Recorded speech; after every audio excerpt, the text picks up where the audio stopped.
ඉතාමත් වුමනාවෙන් මේ දේශනාවටම කන් යොමු කරලා හොඳින් ධර්මයේ ශ්‍රවණය කරන්න. සමහර විට දේශනාව තුළ තිබෙන දහම් කරුණක් වුණා. විතර්කණය කරලා මේක කොහොමද කියලා හිතා ඉන්න එපා. එහෙම වුණාම ඔබට සමහර විට ඒ ප්‍රශ්නේ දෙහෙන වචන ටික ඉදිරියට හම්බ වෙන්න පුළුවන්. ඒක ඇහෙන්නේ නැති. ඒ නිසා මේ දේශනාව අවසන් වෙනකම්ම ඉතාමත් ඕනේ කමෙන් ධර්මයේ ශ්‍රවණය කරන්ට කියලා මුලින් මතක් කරනවා. ඒ පින්වතුනි ඒ තරම් උවමනාවක් ඒ තරම් උද්‍යෝගයක් චිවර බව ඇති කරගෙන අපි ධර්මයේ ශ්‍රවණය කළ යුතුයි. පින්වතුනි මේ සසර අපි නොදන්නවා වුණාට අපි නොදකින්නවා වුණාට අපිට නොදන්නාට සසර ස්වභාවය ඉතාම දුක්සහිතයි භයංකාරයි. මේ දුක්සහිත භයංකාර සසර බුදුජානක මහත්මිය මේ ආකාරයෙන් පිළිගලා තියෙනවා. ඒ බඳු සසරෙන් එතර වෙන්න තියෙන එකම උපාය මේ සත්‍යවනේ ඇසීම තුලින් ලබා ගන්න අවබෝධයයි. මේ අවබෝධයයි ධර්මයේ නුවණින් මෙනෙහි කරන්න අපිට උපකාර වෙන්නේ. නුවණින් මෙනෙහි කරන ලද ධර්මයේ කිමයි අර්ථය වැටහෙන්නේ. ඒ වැටෙන අර්ථය බලාගෙනයි අර්ථයට අනුවයි මේ සසර නැවත දුක ඇති කරන ආශ්‍රව ධර්මයන්, චිත්ත ධර්මයන් අපේ මනසින් සහාය වෙනවා. ඉතින් මේ දුක්ඛහගත සසර ස්වභාවය නැති කරලා නිවීම විදීම හදාගන්න තියෙන පළවෙනිම උපාය තමයි එකම උපාය තමයි ධර්ම ශ්‍රවණය. එමුතුනි ධර්ම ශ්‍රවණය කරන්නට අපේ හිත නොදැනෙන හේතුව ධර්මයේ තියෙන අවශ්‍යතාවයේ වටිනාකම අපිට දැනෙන්නේ නැහැ. එහෙම නොදැනුනේ අපේ ජීවිතවල තියෙන සැබෑවටම පවතින දුක්ඛහගත ස්වභාවය අපිට ඒතර වැටහෙන්නේ නැති නිසායි. එතුණු බුදුරජාණන් වහන්සේ දේශනා කරනවා අනමතග්ගෝ යම් වික්ඛවේ සංසාරෝ භවෝ කෝටින පඤ්ඤායති අවිච්ඡා නිවරණං ධම්මා සංයෝජනං සම්භවතං සංසරිතං මම චේතමා කංච. මහණෙනි මේ සසර අති දීර්ඝයි. මේ අති දීර්ඝ සංසාරේ මුල් කෙලවරක් වෙන්නේ නැහැ. මුල් කෙලවරක් පනවන්න පුළුවන් කමකුත් නැහැ. අවිද්‍යාව නැමැති නිවරණයෙන් වැහිලා සංහවන සංයෝජනයෙන් බැඳිලා උඹලත් මා බොහෝ කාලයක් අතර දුක් විඳලා කියලා පෙන්නනවා. නිකම්ම සසර දිව්ව හැරිසෙරුව නෙවෙයි මේ දීර්ඝ සංසාරේ නැගමනේදී බුදුරජාණන් වහන්සේ පෙන්වා වදාළා එක්කෙනෙක් තමන්ගේ මව මලුකට අඳුක කතුළු එකතු කළොත් සිව් මහා සමුද්‍රයේ ජලයට වැඩි කියලා. පියාමල දුකට සහෝදරය සහෝදරී දුව පුතා ඥාති හිතයිසින් මරණ දුකට අඳුක කඳුළු එකතු කළා නම් සතර මහා සාගරයේ ජලයට වැඩි කියලා කියනවා. ඒ වගේම මේ දීර්ඝ සංසාර ගමනේනකොට තිරිසන් ආත්මවල අපි උපදිනකොට මස් පිණිස අපි මරණකොට බලාගෙන ගිය විදිහට කරන්න පුළුවන් නම් ඒකත් මේ සතර මහා සාගරය ජලයට වැඩි කියලා පෙන්වනවා. මේ ටික පෙන්වලා සුගතෝ ශාස්ත්‍රඥ වහන්සේ මෙහිම දේශනා කරනවා. මහණෙනි මේ පටිච්ච සමුප්පාද ධර්මය දන්නා වූ ශ්‍රුතවත් ආර්ය ශ්‍රාවකෙක් ඇරෙන්න මේ ලෝකයා මගේ වචනේ අදහන්නේ නැහැ පිළිගන්නේ නැහැ කියලා. අඬපු කඳුළු මුහුදේ ජලයට වඩා වැඩි කිව්වහම අපිට හිතෙන්නේ ටිකක් බය කරලා පෙන්වන්න හදනවා බර කරලා පෙන්වන්න හදනවා වගේ අතිවර්ණනාවක් වගේ. නමුත් පින්වතුනි කෙනෙක්ව යහපතේ යොදවන්නවත් බුදුරජාණන් වහන්සේ බොරු කියන්නේ නැහැ. අපි සසර මෙච්චර දුක් විඳලා තියෙන හින්දාමයි භාග්‍යතුන් වහන්සේ ඒ බව පෙන්වන්නේ. පින්වතුනි අපි හැම කෙනෙක්ම ඒ තරම් දුක් විඳපු අය. තාමත් ඒ දුකෙන් අපි මිදිලා නැහැ. අපි ඉඳගෙන ඉන්න තැන අපේ ඔඩොක්කුවේ සමහරට තියෙන මොනවා හරි බඩු මුට්ටුවක් අපේ අත් දෙක වගේ අපිට පෙනෙන්නේ. නමුත් පින්වතුනි ඔය ඉඳගෙන ඉන්න ඔඩොක්කුවේ තියෙනවා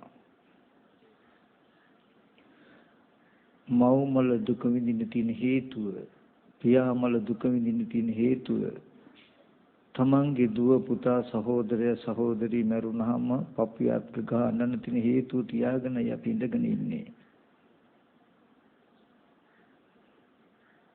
පින්වතුනි ඒ අතීතයේ නොපෙනෙනවා නම් ඒකත් පැත්තකින් දාන්න.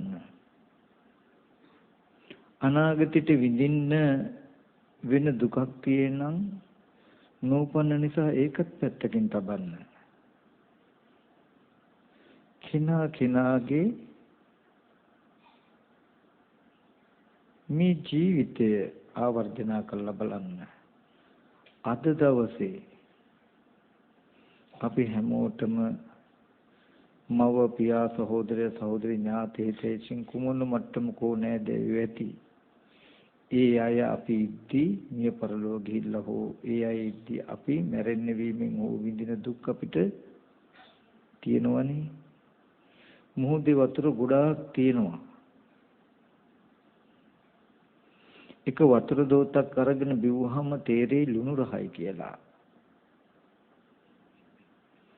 ඒ වතුර දෝත අපිට මිම්මක් වෙයි අනන්ත අපරිමාණ ජල සාගරය මැනගන්න ඔක්කොම වතුර ලුණු රහයි කියලා. අවශ්‍ය නැහැ දැන් අපිට මූදි ටිකක් මැදින් එහා කෙරෝලින් තැන් වලින් බීලා බලන්න. ඒ වගේ නුවණක් තියෙන කෙනෙකුට එක ජීවිතයක් ගත්තහම ඒ ජීවිතය තුල මෙබඳු දුක් වටපිටාවක් ලැබුණේ නම් ඒ එක ජීවිතයට මිම්මක් වේ අනන්ත සංසාර සාගරෙම මැනගන්න.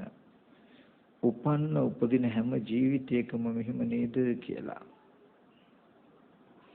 ඒකම බලන්න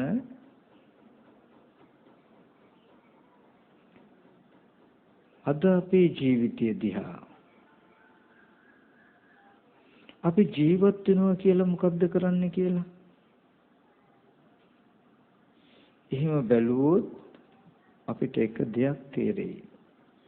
ඒ තමයි කුමන හෝ මට්ටමක කුමන හෝ තරාතිරමක රැඳෙමින් කෙනෙකුට හැකි විදිහට අපි ඔක්කොම ළමයි කරන්නේ සැප සතුට දෙක හොයන එක, සැනසෙල්ල හොයන එක, දුකක් නැතුව ඉන්න හදන එක.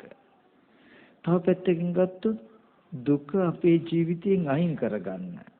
මුළු ලෝකෙම කරන්නේ සැප සතුට දෙක ළඟා කරගන්න, දුක් දුම්නස අයින් කරගන්න ක්‍රමෝපායන් හොයමින් ඉන්නේ. විහිසෙමින් ඉන්නේ. බලන්න ඒක නෙවෙයිද කියලා. ඉස්කෝලේ ගිහිල්ලා ඉගෙන ගන්න මොන්ටිසෝරි යන දරුවා කරන්නේත් ඕක. එතකොට අවශේෂ අනිත් අය ගැන කවර කතාවද? ඇයි දරුවා ඉස්කෝලේ යවන්නේ? හොඳට ඉගෙන ගන්න කියන්නේ. හොඳට ඉගෙන ගත්තොත් හොඳ රස්සාවක් කළ හැකියි. හොඳ රස්සාවක් කළොත් හොඳ වැටුපක් ලබන්න පුළුවන්, මිල මුදලක් ලබන්න පුළුවන්. හොඳ මිල මුදලක් ලැබුණොත් හොඳට ගෙයක් දොරක් හදාගෙන දුකක් නැතුව ඉන්න පුළුවන්. නිදුක් බව නෙමෙයිද ඉලක්කය? සැනසෙල්ල නෙමෙයිද ඉලක්කය? නමුත් මොන්ටිසෝරි යන පොඩි දරුවා දුක නැති කරන ප්‍රතිපදාවකයි හැසිරෙන්නේ Tamanට හැකි ප්‍රමාණයකින් කියලා එයාවත් ඒ දරුවා ඉස්කෝලේට බාර දෙන්න ඕගොල්ලෝවත් දන්නේ නැතුව ඇති. එතකොට අපේ ජීවිතේ කෙරෙන්න කියන දේවල් ගැන කවර කතාවද? හැම දෙයක්ම උඩින් වෙන දෙයක් තිබුණට යටින් තියෙන එක අර්ථයක් බලාගෙන සැනසෙල්ල සැප සතුට කියන එක බලාගෙන. නමුත් මේ තරම් උත්සාහවත් වෙන ලෝකයට අවාසනාවට නොලැබෙන එකම දේ ටික. බොහෝ දේ ලැබුණත් නොලැබුණේ සැනසෙල්ලමයි. බොහෝ දේ ඉවත් වුණ ජීවිතෙන් ඉවත් නොවුනේ දුකමයි. ඒකට හේතුවක් තියෙනවා. සැපසනසිල්ල ළඟා කරගන්න උත්සාහවත් වෙන අපි කුමන ධර්මයක් නිසාද සැපසනසිල්ල ලැබෙන්නේ කියලා හොයලා ඒ සැපසනසිල්ල ලැබෙන ධර්මය අරගෙන නෙවෙයි කටයුතු කරන්නේ. දුක ජීවිතෙන් අයින් කරන්න හදන අපි දුක ඇතිවලා තියෙන හේතුව මොකක්ද කියලා හොයලා ඒ හේතුව අයින් කළා නෙවෙයි, අයින් කළා දුක නැති කරන්න නෙවෙයි අපි හදන්නේ. දුක නැති කරන්න මොකක් හරි දෙයක් කරනවා. සැප සතුට ළඟා කරගන්න මොකක් හරි දෙයක් කරනවා. මොනවා හරි දෙයක් කළා දුක නැති වෙනවා නම් මොනවා හරි දෙයක් කළා සැප සතුට ඇති වෙනවා නම් මේ ලෝකේ හේතුඵල ධම අවශ්‍ය නැහැ. හේතුඵල ධමයක් පටිච්ච සමුප්පන්න ධර්මතාවයක් ලෝකේ කියන ධර්මතාවයේ යෙදෙන්නේ නැහැ. පින්වතුනි දුක නැති කරන්න මොකක් හරි කරන එක නෙමෙයි සුදුසු.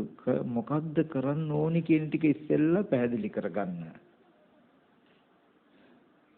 ගෙවල් දොරවල් යාන වාහන ඉඩකඩම් මිල මුදල් හදලත් අපි දුක නැති කරගන්න උත්සාහවත් වෙන්නේ. බණ භාවනා කරනවා කියලා දුක නැති කරගන්න උත්සාහවත් වෙන්නේ. ඒ දුගුල්ලම දුක නැති කරන්න කියලා හරියටම සහේතුකව වටහාගෙන නෙවෙයි. මෙන්න මේකයි දුක, මෙහෙමයි දුක ඇති උනේ. එහෙනම් මේ දුක ඇති වෙච්ච හේතු ටික නැති වුනහම මේ දුක නැති වෙනවා. ඒ සඳහා මෙන්න මෙහෙමකට යුතුයි කියන දැක්මක් ඇතුවද කරන්නේ අපි? එහෙම දැක්මක් නැහැ. කවුරු හරි කිව්වොත් දුක නැති කරන්න නම් මෙහෙම කරන්න. ඒ විදිහට කරනවා. එතකොට අපි ළඟ ඇතිවෙච්ච දැක්මකින් නෙමෙයි අද දවසේ මේ ප්‍රතිපදාව තුල හැසිරෙන්නේ. පින්වතුනි ලෝකය තුල සැප සතුට ළඟා කරගන්න දුක් දුම්නස් අයින් කරන්න අබෙටක් පමණ හෝ තරම් තැනක්වත් ලෝකෙ තුල තිබුණා නම් සම්මා සම්බුදුරජාණන් වහන්සේ ලෝකෙ පහළ වෙන්නේ නැහැ, පහළ වෙන්න අවශ්‍ය නැහැ. නමුත් ලෝකෙ තුල සැප සතුට දෙක නැති නිසා දුක් දුම්නස් අයින් නොවන නිසා බුදුරජාණන් වහන්සේලා ලෝකෙ පහළ වෙන්නේ. එතකොට ලෝකෙ තුල සැප සතුට නැද්ද? සැප කියලා දෙයක් නැද්ද? තියනවද නැද්ද? දැන් මං කියවනේ නැහැ කියලා. හොඳයි අපි ඕක මෙහෙම අර්ථ දැක්වුවොත් අර කඩු වේගන් කියන හොඳ කුෂ්ඨයක් හැදෙනොත් කෙනෙකුට කුෂ්ඨේ කහනකොට සැපක් දැනෙනවද නැද්ද? දැනෙනවා. ඕගොල්ලෝ පැත්තක ඉඳලා කුෂ්ඨේ කහන කෙනෙක් දිහා බලාගෙන අනේ මටත් කුෂ්ඨයක් ඇදලා අර වගේ කහලා සැප ගන්න තියෙනම් කියලා හිතනවද? ඇයි හිතන්නේ නැත්තේ? සැපන සැපයි. නමුත් ආස්වාදයේ ටිකයි ආදීනව බොහෝයි කියලා දන්නව ඕගොල්ලෝනේ. ඒ වගේ කාමයට ආස්වාදයේ ටිකයි ආදීනව බොහෝයි. ඒක නොදන්නා මනසටයි සැප. නික්ලේශී මනසට පෙවුනේ කාමයේ කුෂ්ඨයක් වගේ. ඒ සැපේට සැපක් කියලා ඕගොල්ලෝ කියනවද? කුෂ්ඨ රෝගයක් හසන සැපේට සැපක් කියලා කියනවද? ඒ සැපය දුකක් නෙවෙයිද? දුක. එහෙනම් ලෝකෙ තුල තියෙන සැපත් දුකත් දෙකම දුකයි කියන කාරණාවෙන් අර්ථ දැක්වේ නිසායි.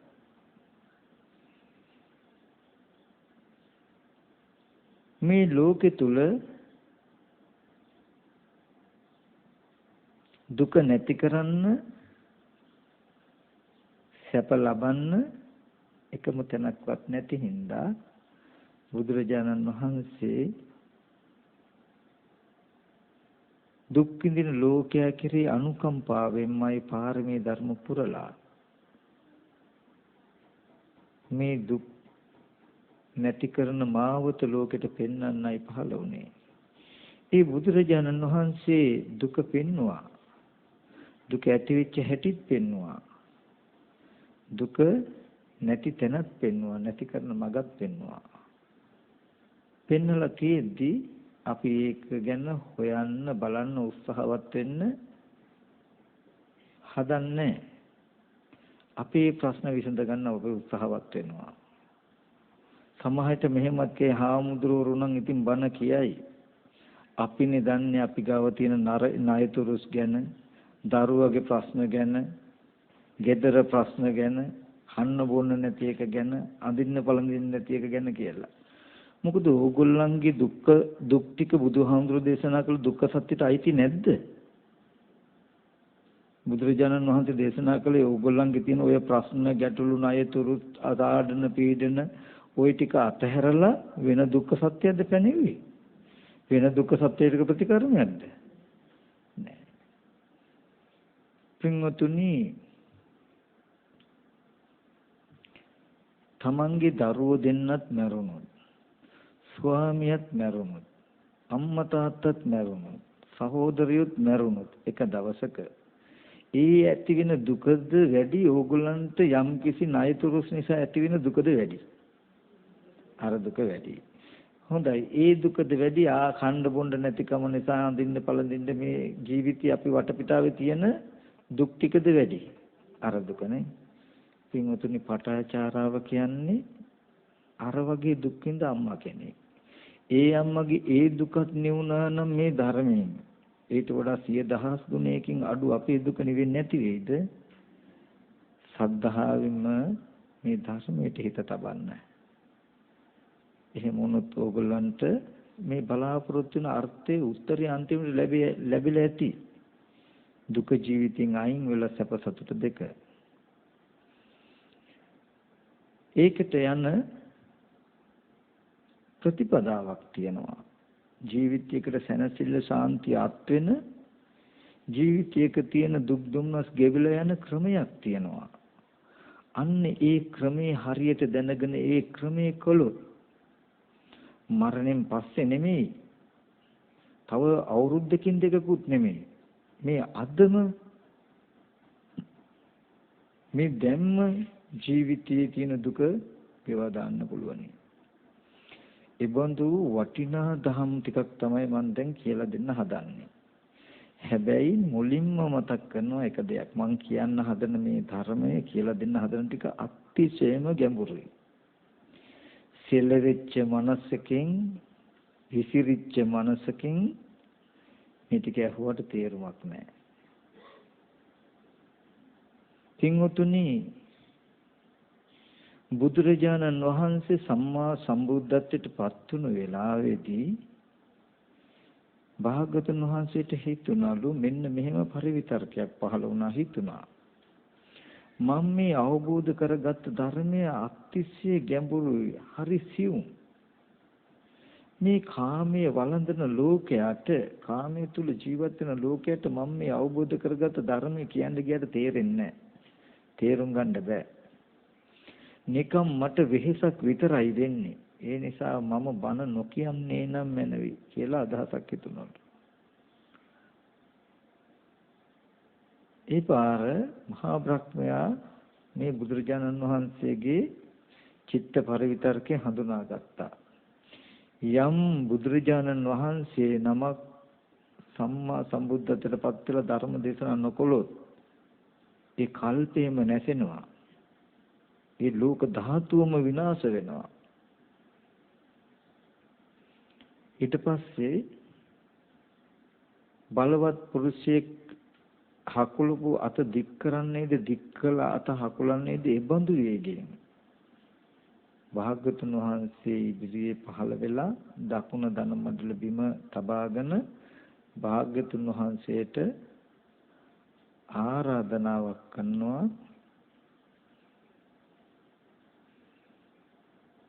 ස්වාමීනි භාග්‍යතුන් වහන්සේ අවබෝධ කරගත් ධර්මයේ ලෝකයට දේශනා කරන්න. මේ ධර්මයේ තේරුම් ගන්න පුළුවන් අයත් ඉන්නවා කියලා.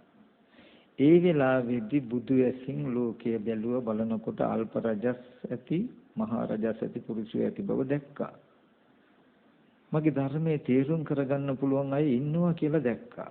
හැමෝටම පුළුවන් කියලා දැක්කේ නැහැ. අවබෝධ කරගන්න පුළුවන් අය වෙනුවෙන් මම ධර්මයේ දේශනා කරනවා. මම දහම්බරේ වයනවා. සදහැ ඇත්තෝ කන් යොමත්වා කියලා තමයි බුදුරජාණන් වහන්සේ ධර්ම දේශනාව පටන් ගත්තේ. ඉතින් මම මෙතෙන්දි මතක් කළේ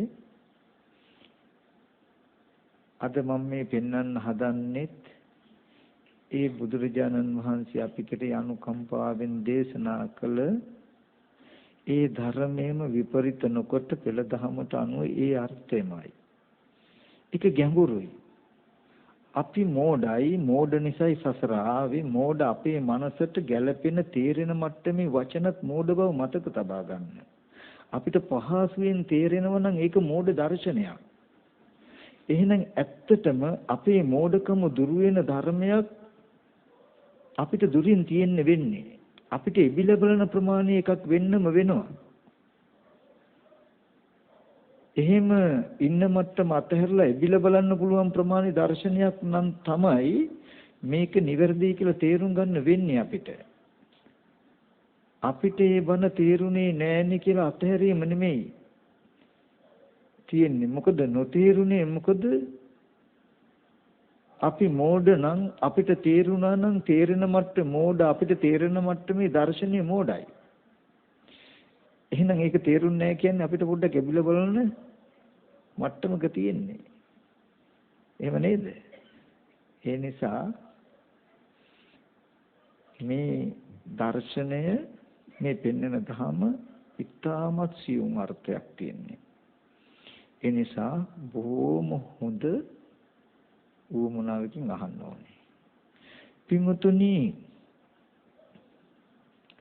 බුදුරජාණන් වහන්සේ සවැත් නුවර ජේතවනාරාමේ වැඩ ඉන්න කාලේ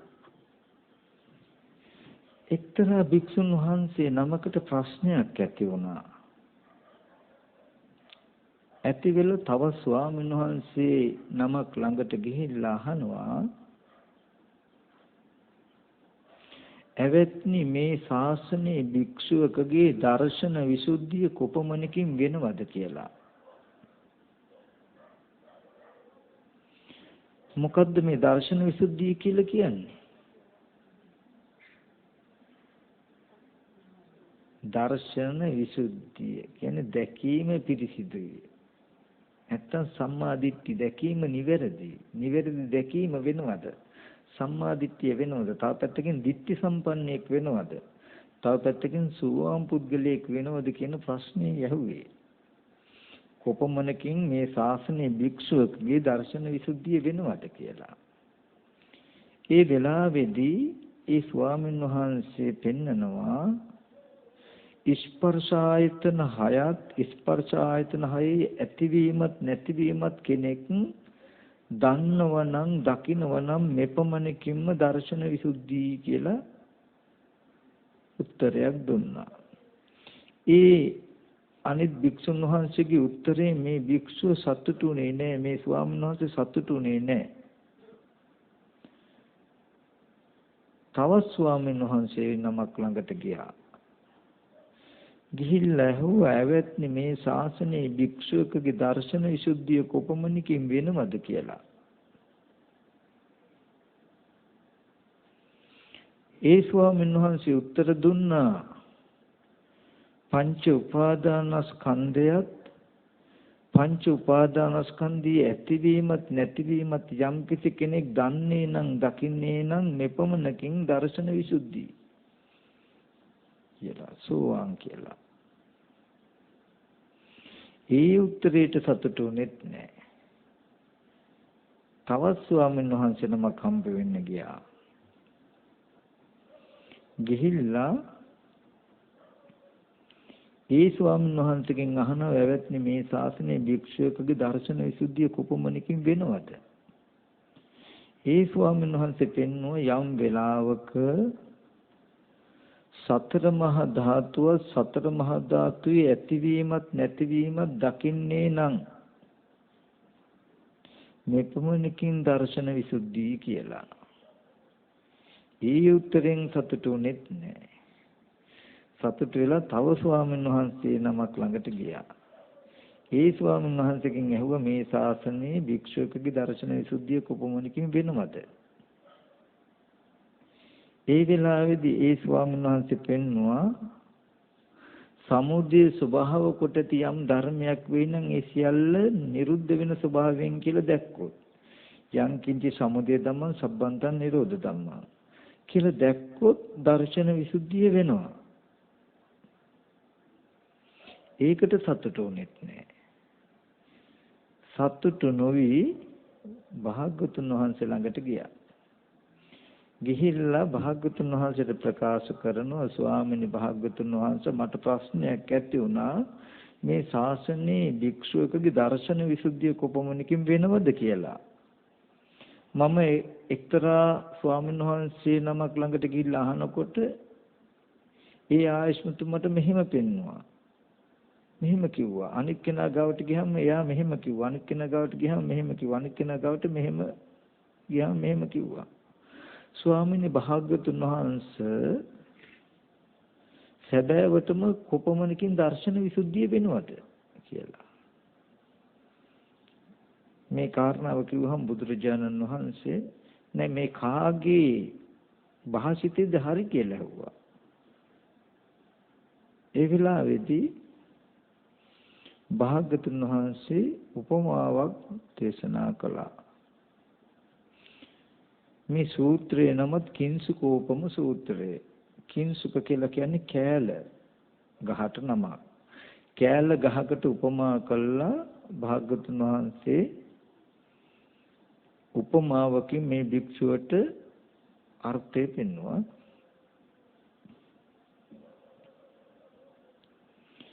කෑල ගහක් දැකලා නැති මිනිස්සෙක්.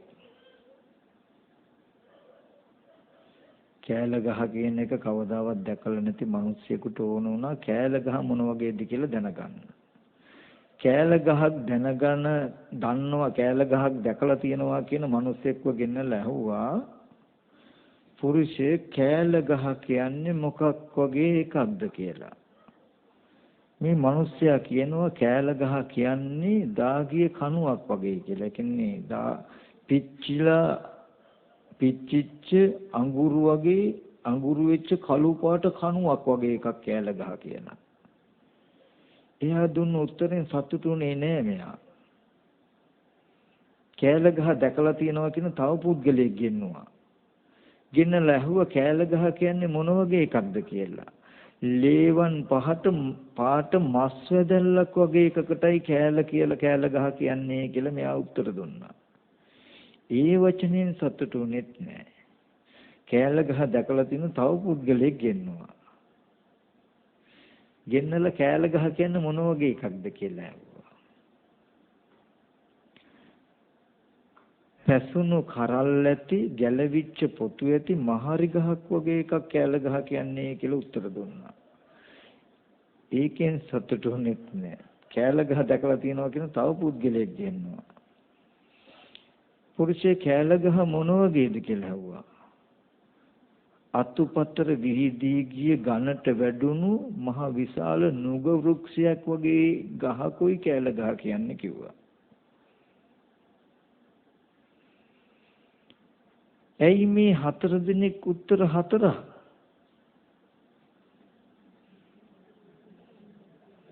අන්තිමට උනේ තමන් කෑල ගහ දැක්ක දැනගත්ත විදිහට කිව්වා මිසක කවුරුවත් බොරු කිව්වේ නැහැ. කැලෑව කපලා නවදලි හේනක් කරනකොට ගස් කොළන් අතු ඉති කපලා නවදලි හේනක් කරනකොට ওই හේනකත් කෑල ගහක් තිබිලා තියෙනවා. කෑල ගහේ අතුත් කපලා ඔක්කොම කරලා ගිනි දැම්මහම ඔක්කොම පිච්චිලා ගියා. දැන් දණ්ඩක් වගේ කළු පාටට තියෙනවා, මුල් ටික විතරයි පණ තියෙන්නේ. ඒ වෙලාවේ ඔය හේනේ ඇවිදින මිනිස්සෙක් මේ ගහ මොකද්ද පිච්ච කියලා අහනකොට ඕක කෑල ගහක් කියලා කිව්වා. දැන් මෙයා කෑල ගහ ගැන දැනගෙන හිටියේ කෑල ගහ කියන්නේ කළු පාට පිච්චිලා ගිය කණුවක් වගේ කිව්වා. එයා දැකපු කෑල ගහ දැකපු විදිහට එයා කිව්වා. ටිකක් කල් යනකොට වැස්ස වැහැලා මුල් වලින් ජලය ඕජාසාරය අරගෙන ගහ දලු දාලා හැදෙනකොට නා දලු පාටට පොත්තත් රතු පාට ලියලනකොට දලුත් දානකොට ඒ කාලේ මේ හේනේ ඇවිදින මිනිස්සෙක් මේ ගහ මොකද්ද කියලා අහුවම ඔක කෑල කිව්වා. එයා කිව්වා කෑල ගහ කියන්නේ හරියට රතු පාට මස් දැල්ලක් වගේ කියලා. එයා දැකපු විදිහට එයා කිව්වා. ඉතින් ටිකක් කල මේ ගහ ලොකු වෙලා කරල් හැදිලා ගහ මෝරමින් පොතු වෙන කාලෙදි පොතු ගැලවිගෙන එන කාලෙදි කෙනෙක් දැක්කම මේ ගහ මොන වගේද? මේ ගහ මොකද්ද? කෑල ගහක් කිව්වා. එයා දැකපු විදිහට එයා කිව්වා. පව් කාලෙදි අවුරුදු ගාණක් ගිහලා වැඩිච්ච ගහක් දැන් මේ ගහ මොකද්ද? මේක කෑල ගහක් කිව්වා. එයා ඒ විදිහට කිව්වා.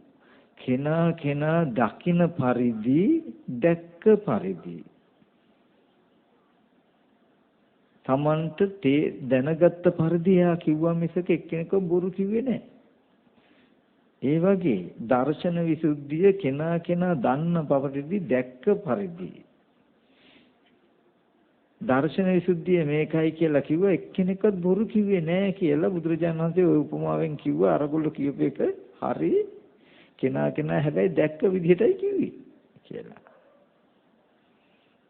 කියලා ඔය කොතනකින් දර්ශන විසුද්ධියටපත් උනත් දර්ශන විසුද්ධියටපත් වෙන්නත් පත්වෙච්ච දර්ශන විසුද්ධිය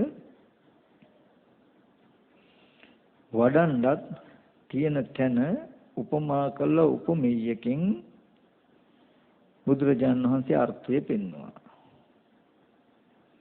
ඔය කැල ගහ උපමා කළා වාට එක එක භික්ෂුන් වහන්සේලා මේ විදිහට දර්ශන විසුද්ධිය ගැන කිව්වේ මේකයි කියලා උපමාවක් කියනවා. මහාන එක්තරා රජෙකුට පසල් දනව්වක් තිබුණා. ප්‍රාන්ත ප්‍රදේශයක නගරයක් තිබුණා. ඔය නගරේ වටේට ප්‍රාකාරයක් තියෙනවා. පවුරු අට්ටාල දියාගල් සහිත ආරක්ෂා සහිත වටපිටාවක් ඇති තාප්පයක් ප්‍රාකාරයක් තියෙනවා. නගරෙට කිසිම කෙනෙකුට ඇතුල් වෙන්න බෑ. ඒකේ දොරටු 6ක් තියෙනවා. ওই දොරටු 6න් ඇරෙන්න වෙන කිසිම තැනකින් ඇතුල් වෙන්න බෑ. මේ නගරේ මැද්දේ හතරමං හන්දියක හදපු ග්‍රහයක තමයි රජුරෝ ඉන්නේ. නගර හිමියා ඉන්නේ.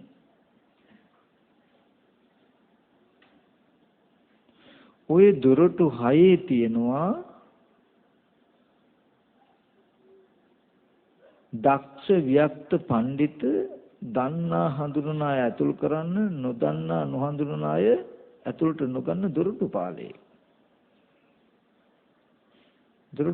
ඉන්නවා. උතුරු දිශාවේ ඉඳලා ශීඝ්‍ර දූත යුවලක් වේගවත් ගමන් ඇති පණිවිඩකරුවෝ දෙන්නේ උතුරු දිශාවේ ඉඳන් එනවා.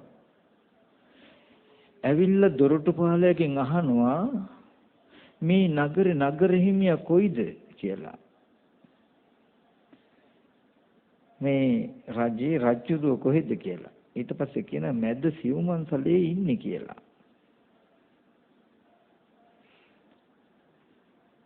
මේ ශීඝ්‍ර දූත යුවල පණිවිඩකරුවෝ දෙන්න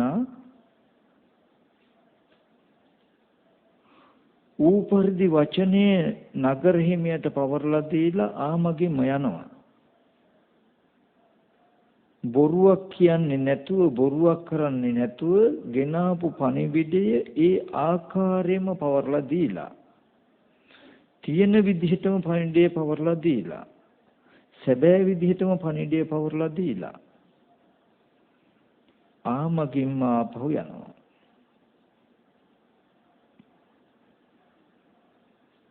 මෙන්න මේ උපමාව කළා බුදුරජාණන් වහන්සේ උපමෙය්‍ය පෙන්නනවා.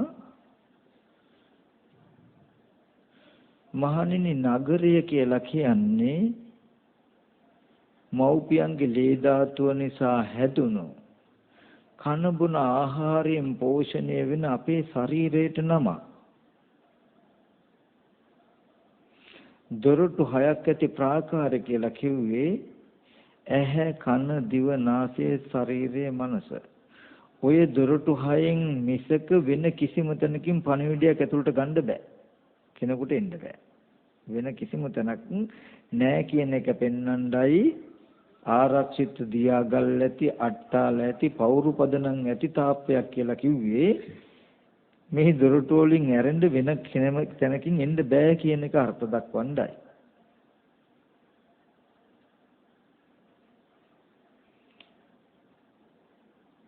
දක්ෂ ව්‍යක්ත පඬිත දොරටු පාලවයක් කියලා කිව්වේ සිහියට තව නම. නගරේ මැද සිව්මන්සල කියලා කිව්වේ පඨවි ආපෝ තේජෝ වායෝ කියන සතර මහා ධාතුර නම. සිව්මන්සලේ නගර හිමියා කියලා කිව්වේ විඥාණයට නම. ශීඝ්‍ර දූතයෝල වේගවත් ගමන් ඇති පණිවිඩකරුවෝ දෙන්න කියලා කිව්වේ සමත විදර්ශනාවට නම. ඌ පරිදි වචනය පවර්ලා දෙනවා කියලා කිව්වේ නිවනට නම. ආමගින්ම ආපහු යනවා කියලා කිව්වේ ආර්ය අෂ්ටාංග මාර්ගයට නම කියලා අර උපමාවේ උපමෙය්‍ය පෙන්වනවා. පින්වතුනි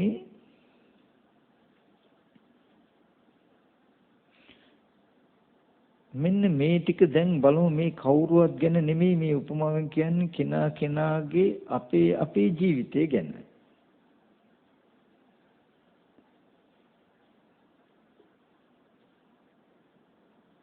දොරටු හයක් ඇති තාප්ප වගේ තමයි අපේ මේ ශරීරය. දොරටු ටික තමයි මොකද්ද? ඇහැ කන දිව නාසය ශරීරය. හරි. දැන් මේ දොරටු ටිකින් ඇතුලේ නගර මැද්දේ නගර හිමියා ඉන්නේ. කිව්වේ පඨවි ආපෝ තේජෝ වායෝ කියන සතර මහා ධාතු ඇසුරු කරගෙනයි මේ මනෝ විඥානේ පවතින්නේ. සිත පවතින්නේ.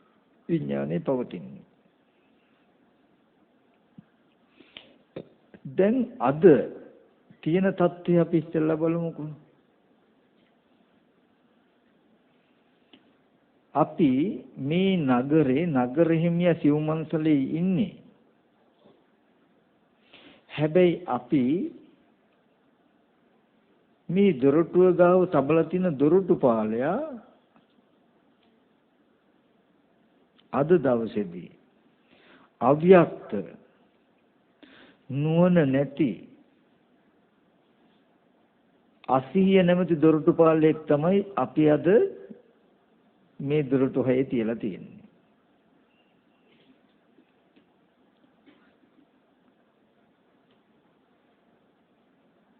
එතකොට මේ දොරටු හය හරහා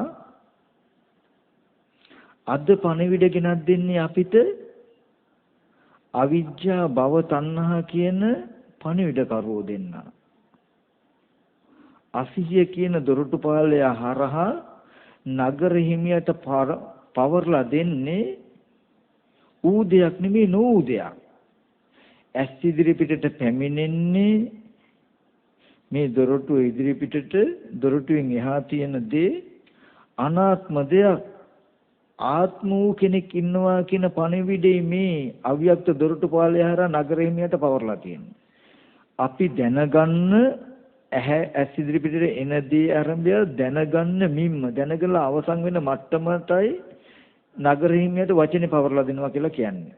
නගර හිමියාගේ විඥානය අපිට දැනුමක් ඇති වුනහම නගර හිමියට පයින්ඩේ පවර්ලා දුන්නා. ඇස් ඉදිරි පිටට එන රූපය සත්‍යයක් පුද්ගලික ඉන්නවා කියන පණිවිඩය නෙමෙයිද අපි පවර්ලා දෙන්නේ. එතකොට දැන් අද මේ සඳහා උදව් කරන්නේ දක්ෂ ව්‍යක්ත පඬිත දොරටුපාලයක් නෙමෙයි. අදක්ෂ අව්‍යක්ත දොරටුපාලයක්. මෙයා ඇතුළට ගත යුතු අය දන්නේ නැහැ. බැහැර කළ යුතු අය දන්නේ නැහැ. මේ බඳු පණිවිඩ කරුව ඇතුළට ගන්න නගර හිමියට මේ පණිවිඩය දී ගන්න සුදුසු නැහැ කියලා මෙයා දන්නේ ඕන කෙනෙකුට එන්න දෙනවා. නගර හිමියා ගාවට මේ ඕනම කෙනෙකුට පණිවිඩ අරගෙන යන්න පුළුවන්. හැබැයි බොරු පණිවිඩ අරගෙන එන කට්ටියට තමයි වැඩිපුර ඉඩ දෙන්නේ. මේ අව්‍යක්ත දොරටුපාලයා අසීය නැමැති දොරටුපාලයා හරහා එක දොරටුවක් තමයි ඇස කියන එක.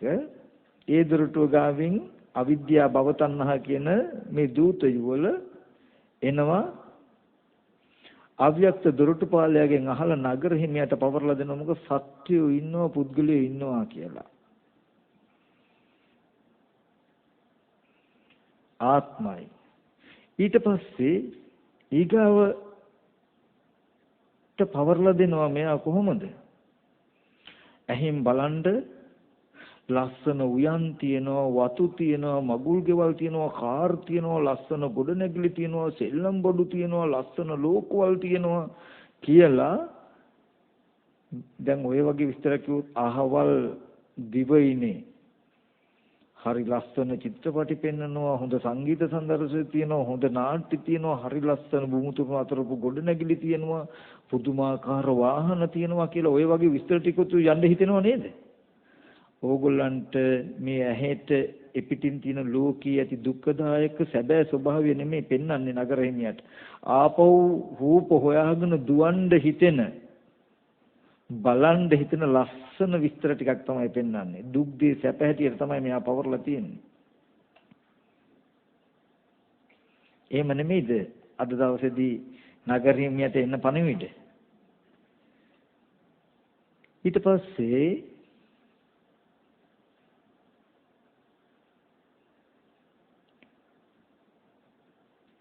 මේ දොරටු වලින් එහා පැත්තේ ලෝකේ අනිත්‍ය වෙනස් වෙන විපරිණාම වෙන ධර්මතාවයක් තියෙනවා කියලා නෙමෙයි පනවන්නේ පෙන්වන්නේ.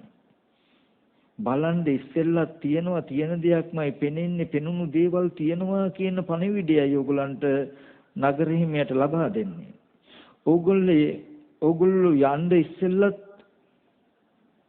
බලන්න ඕනේ දේවල් තියෙනවා ඕගලන්ට. තියෙන දෙයක්මයි ඕගොල්ලෝ දකින්නේ. දැකපු දේවල් ඕගලන්ට තියෙනවා. ඕගලන්ට අනිත්‍ය පෙනෙන්නේ නැහැ. ඕගලන්ට නිත්‍ය දෙයක් හම්බ වෙන්නේ. බලන දේවල් නිට්ටයයි කියන පණිවිඩයයි මේ නගර හිමියට දෙන්නේ. ඒ වගේම සුබයි කියන පණිවිඩයයි දෙන්නේ. ඌ පරිදි නෙවෙයි නොඌ පරිදි පණිවිඩය දෙන්නේ. මොකටද මෙහෙම පණිවිඩය දෙන්නේ? හතුරුකමට නගර හිමියව මේ සිව්මන්සලින් එළියට ඇදලා ගන්න.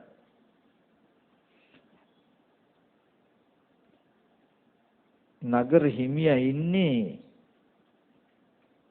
මේ දොරටු වලින් ඇතුලේ නගරේ ඇතුලේ තියෙන සිව්මන්සලේ.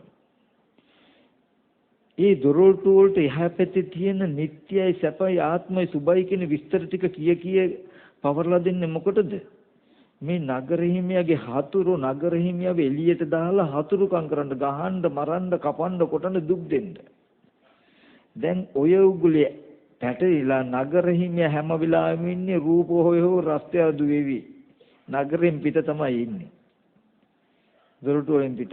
ඒ ඉන්න නගරෙහිමියට කඩු පාරවල්, කිනිසි පාරවල්, පිහි පාරවල්, ඊතල පාරවල් නොයදුනොත් තමයි පුදුනේ. ඒ කියන්නේ දුක නාවොත් තමයි පුදුනේ. කොහොමයි දුක ඇවිල්ලා තියෙන්නේ? යම් වෙලාවකදී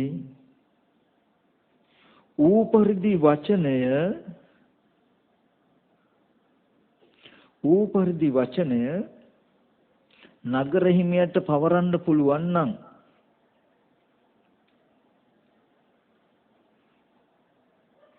මෙන්න මෙතනයි නිවන කියන ධර්මතාවයේ තියෙන්නේ. මෙතනයි ආර්ය අෂ්ටාංග ගොඩ නැගෙන්නේ. හැබැයි ඇහැට පෙනෙන මේ දොරටු ටිකෙන් ගෙනෙන පණවිඩ කරුවෝ නිවැරදි පණවිඩය පවර්ලා දෙන්න නම් නිවැරදි පණවිඩ කරුවෝ දෙන්නෙක් ඉන්න ඕනේ නිර්මාණය වෙලා. සමත විදර්ශනා කියන පණවිඩ කරුවෝ දෙන්නෙක් නිර්මාණය කරගෙන තියෙන්න ඕනේ ඔයගොල්ලෝ. එහෙම නිවැරදි පණවිඩ කරුවෝ දෙන්නෙක් නැති වුණොත් තමයි වෙන පණවිඩ කරුවෝ දෙන්නෙක් උතන ඉන්නේ. මේ දෙන්න අස් කළා ඒ වෙනුවට නිවැරදි පණවිඩ කරුවෝ දෙන්නෙක් දා ගන්න ඕනේ. ඒ ටික ලැබෙන්නේ මොකටද? කොහොමද? දර්ශන විසුද්ධිය තියෙන කෙනෙකුට විතරයි. මේ නිවන ලැබෙන්නේ ආර්ය අෂ්ටාංග මාර්ගයේ ලැබෙන්නේ ඌපරිදි වචනය පවර්ලා දෙන්න නම් ඌපරිදි දැනගෙන තියෙන්න ඕනේ නේද? ඌපරිදි වචනය පවර්ලා දෙන්න ඌපරිදි දැනගෙන තියෙන්න ඕනේ නේ. දොරටු හයෙන්ම නිවැරදිව නගර හිමියට වචනය පවර්ලා දෙන්න පුළුවන්කම තියෙන්නේ නිවැරදිව යමක් දැනගෙන තිබුණොත්.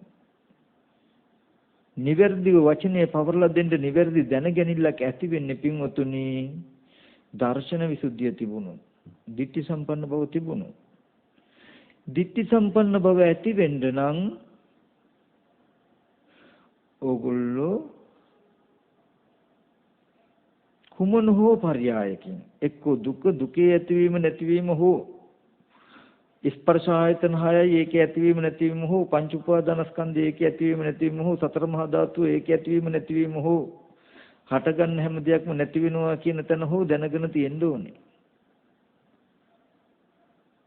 එහෙම දන්නවනම් මම ditthi සම්පන්නයෙක් කියලා තමන්ව අර්ථ දැක්කගත්තට කමක් නැහැ.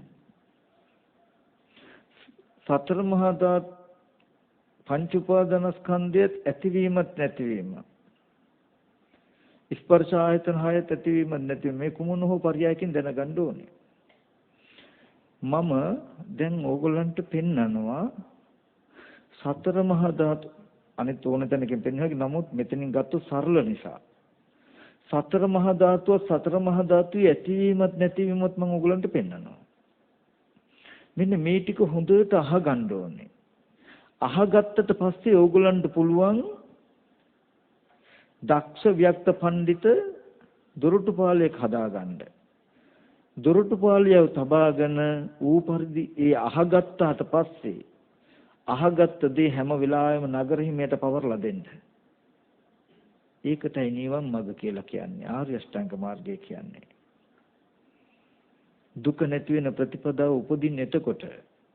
මම මොන හරි භාවනාවක් කළාට කොහොම හරි කළාට හරියන්නේ නැහැ. හරි අපි බලමු සතර මහා ධාතු ඇති වෙන හැටි. නැත්තම් පංච උපාදානස්කන්ධය ස්පර්ශ ආයතන 6 සතර මහා ධාතු සමුදය ස්වභාව කොට ඇති ධර්මය යම් ධර්මයකට සමුදය ගත්තහම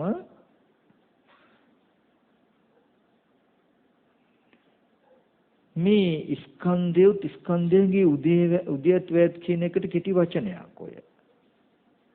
ඕක තියෙනවා පින්වතුනි සම50 ලක්ෂණයකින් උදේවැය කියලා. සතර මහා ධාතුව ගත්තොත් සතර මහා ධාතුව ඇතිවෙන්න හේතු පහක් තියෙනවා. අවිද්‍යාව නිසා, කර්මය නිසා, තණ්හාව නිසා, ආහාර නිසා සතර මහා ධාතුව ඇති වෙනවා.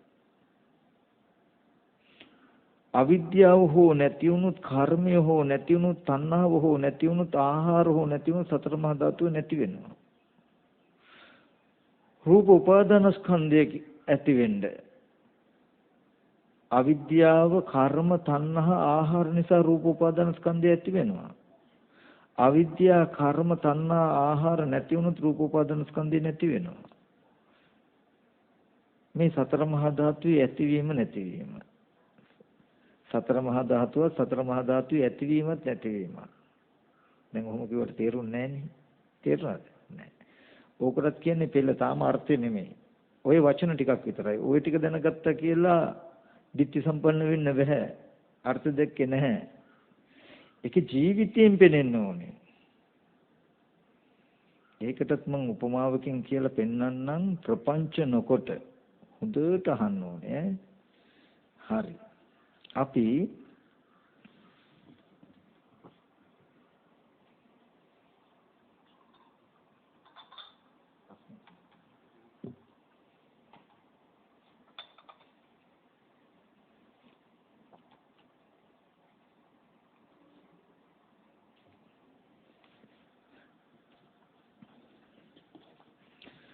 දැන් අපි බලන්නේ සතර මහා ධාතුව සතර මහා ධාතුවේ ඇතිවීමක් නැතු. හොඳට ඇහුවොත්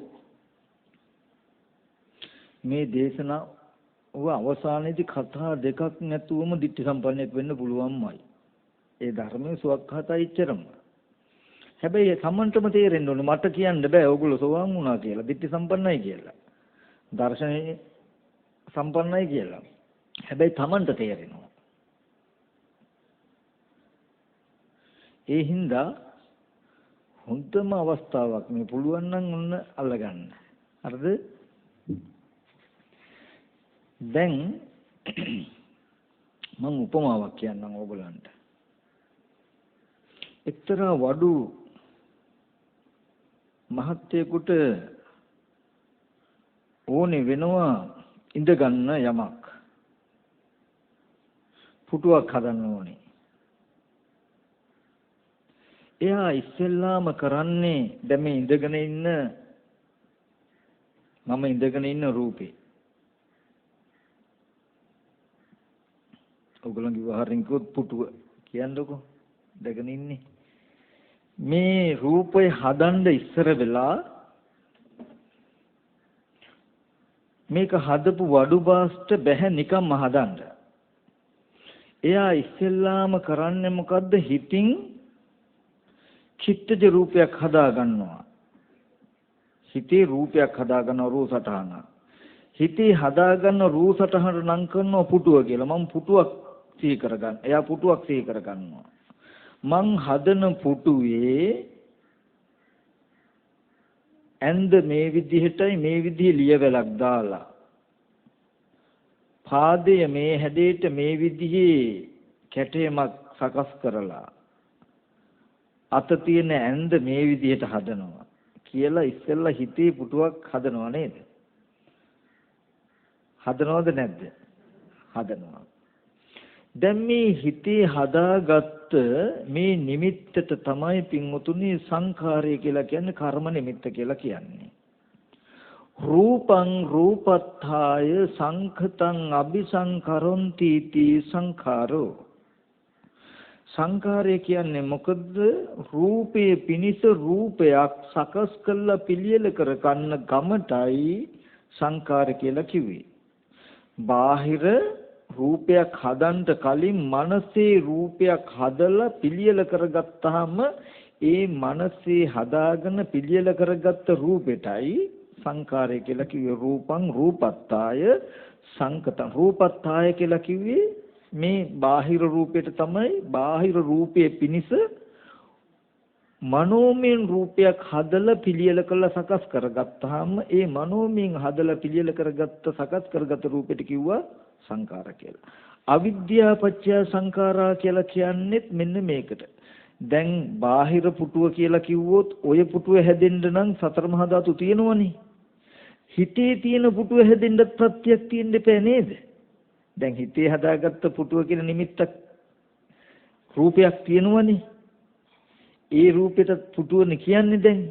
ඒ හිතේ තියෙන පුටුවනේ ඉස්සෙල්ලා හදාගත්තේ පුටුව වූ චිත්තජ රූපෙට.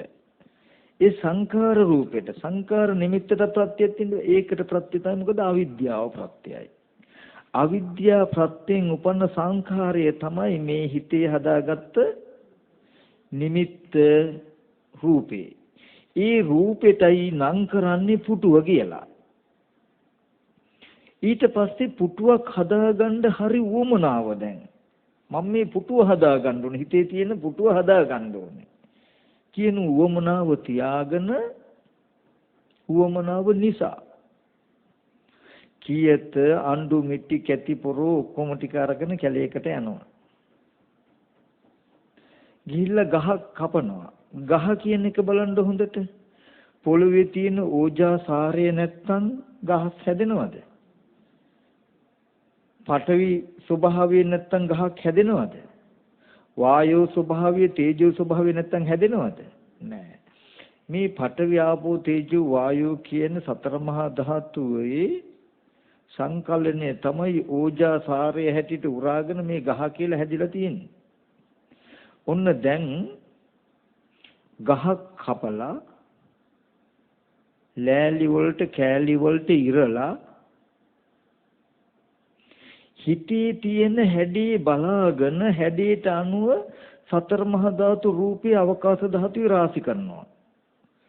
දැන් මෙහි පුටු හදනවා නෙමෙයි හිතේ තියෙන පුටුවේ හැඩේ බලාගෙන සතර මහා ධාතු රූපේ අවකාශ ධාතුවේ රාශි කරනවා හදනවා. හිතේ තියෙන හැඩේට චුට්ටක්වත් වැරදුනොත් වෙනස් වුණත් වැරදුනා. දැන් හරි වැරදි බලන්න හරි මයින්ඩ් එකක් තියෙන්න බෑ නේද? තේරෙනවද? එතකොට හොඳට තේරෙනව නේද හිතේ තියෙන රූපෙට මැනමැනයි මෙහි හදන්නේ කියලා. ඔන්න හිතේ තියෙන හැඩේට ආවේ නෑ ලිය වෙලා. ආපහු එක මැකුවා ආපහු හැදුවා. කකුල් දෙකත් එහෙමයි. ඔන්න හිතේ තියෙන හැඩේට හරියටම සතර මහා ධාතු ටික අවකාශ ධාතුවේ රාශි කළොත් බාහිර හොඳට බලන්න ප්‍රපංච නොකට බලන්න කිව්වේ ඒකයි මේක තීක්ෂණයි මං කියන දේ. බාහිර රාශි කරන්නේ පඨවි ආපෝ තේජෝ වායෝ කියන සතර මහා ධාතු රූප ටික විතරයි අවකාශ ධාතුව තුල හිතේ තියෙන හැඩයට රාශි කරන්නේ. බාහිර තියෙන්නේ පඨවි ආපෝ තේජෝ වායෝ අවකාශ කියන පංච මහ භූත ටික විතරයි. මේ පංච මහ භූතයන් උදව් කරගෙන අවකාශයේ උදව් කරගෙන හිතේ තියෙන හැඩයට අවකාශ ධාතුව තුල සතර මහා ධාතුව රාශි කරනවා. ඔන්න හිතේ තියෙන හැඩයට නිර්මාණය වුණාම සතර මහා ධාතුව නිර්මාණය වෙච්ච හැඩේ දකින්නකොටම පුටුව කියන අර හදන්න උදව් වෙච්ච හැඟීම් ටික අපහු මනසේ යෙදෙනවා. දැන් යා හිතාගෙන ඉන්නේ හරි මම පුටුව හැදුවා කියලා. පුටුව කියන අදහසෙන් සතර මහා ධාතුව රාශි කළා. රාශි වෙච්ච සතර මහා ධාතු රූපේ දකින්නකොටම පුටුව කියන අදහස යෙදුණා. හොඳට බලන්න බාහිර සතර මහා ධාතුව තියෙන තැන පුටුව කියන එක තියෙනවද? පුටුව කියපු තැන සතර මහා ධාතුව තියෙනවද කියලා? හැඩේම බලන්න. දැන් මේ හැඩේ ගත්තාම දැන් බලන්න හිතේ තියෙන හැඩේ පුටුව කියන හැඩේ තියෙනවනේ. හැඩේට ප්‍රත්‍ය උනේ මොකද්ද? අවිද්‍යාව ප්‍රත්‍ය කරගෙන ආපු කර්ම නිමිත්ත තමයි දැන් මේ චිත්තජ රූපේ පුටුව. අවිද්‍යා ප්‍රත්‍යයෙන් කර්ම ප්‍රත්‍යයෙන් පුටුව හදාගන්න ඕනේ කියන තණ්හාවත් නිසා අවිද්‍යා කර්ම තණ්හා ටික නිසායි සතර මහා ධාතු අවකාශ ධාතුවේ රාශි කළේ. දැන් සතර මහා ධාතු රූපයක් නිර්මාණය වෙලා මේ රූපේ හැදුනේ අවිද්‍යාව කර්මයේ තණ්හාව ආහාර කියන ටික උදව් කරගෙන නෙවෙයිද? අවිද්‍යා කර්ම තණ්හා ආහාරයෙන් හැදුනේ. ඒ සතර මහා ධාතු රූපේ දකින්නකොටම ආපහු පුටුව කියන හැඟීම යෙදෙනවා. ඕගොල්ලෝ රූපේ හැදෙන්නේ මේ හේතු ටික නිසා සතර මහා ධාතු රූපේ හැදුනේ.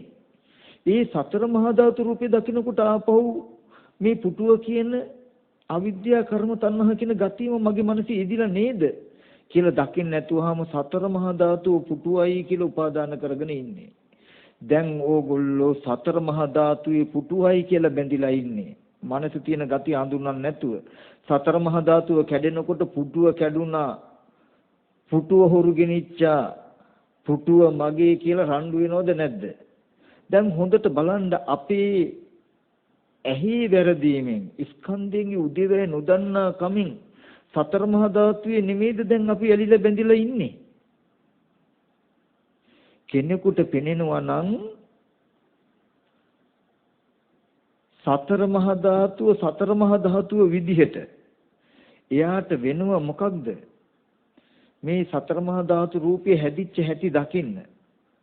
අවිද්‍යා කර්ම කියනකොට දැක්ක යුතු කොතනද? හිතේ නිර්මාණය කරගත්ත පුටුව. ඒ පුටුව හදාගන්නයි කැමැත්ත. මේ පුටුව මෙහෙම තේක් වලින් හදන්නේ, මේ විදිහේ වටිනා පුටුවක් හදන්නේ, මෙච්චරයි කියලා විස්තර ඇතුළත් කරන්නේ ඔක්කොම නිමිත්තට. ඔය විස්තර ටික තියාගෙන සතර මහා ධාතු රූපයයි රාශිකලේ. ඔන්න සතර මහා ධාතු රූපය හැදෙන්න ප්‍රත්‍ය ටික පෙන්නනවා මොකද්ද? අවිද්‍යාව, කර්මය, තණ්හාව, ආහාර.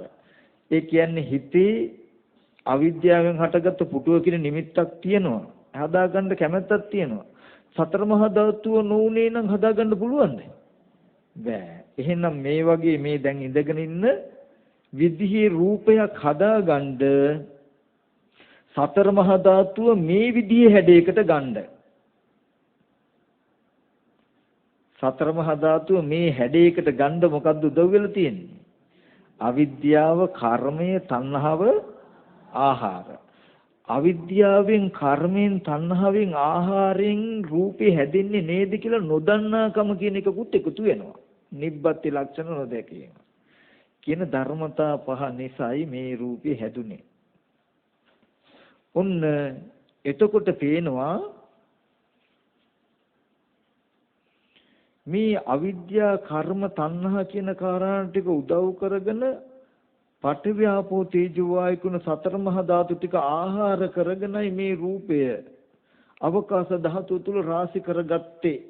සතර මහා ධාතුව මේ විදිහට රාශි උනේ, රාශි කළේ අවිද්‍යා, කර්ම, තණ්හා, ආහාරයෙන් ය කියලා දැක්කොත් මේකට ඕගොල්ලෝ කියන්නේ පුටුව කියලා නෙවෙයි.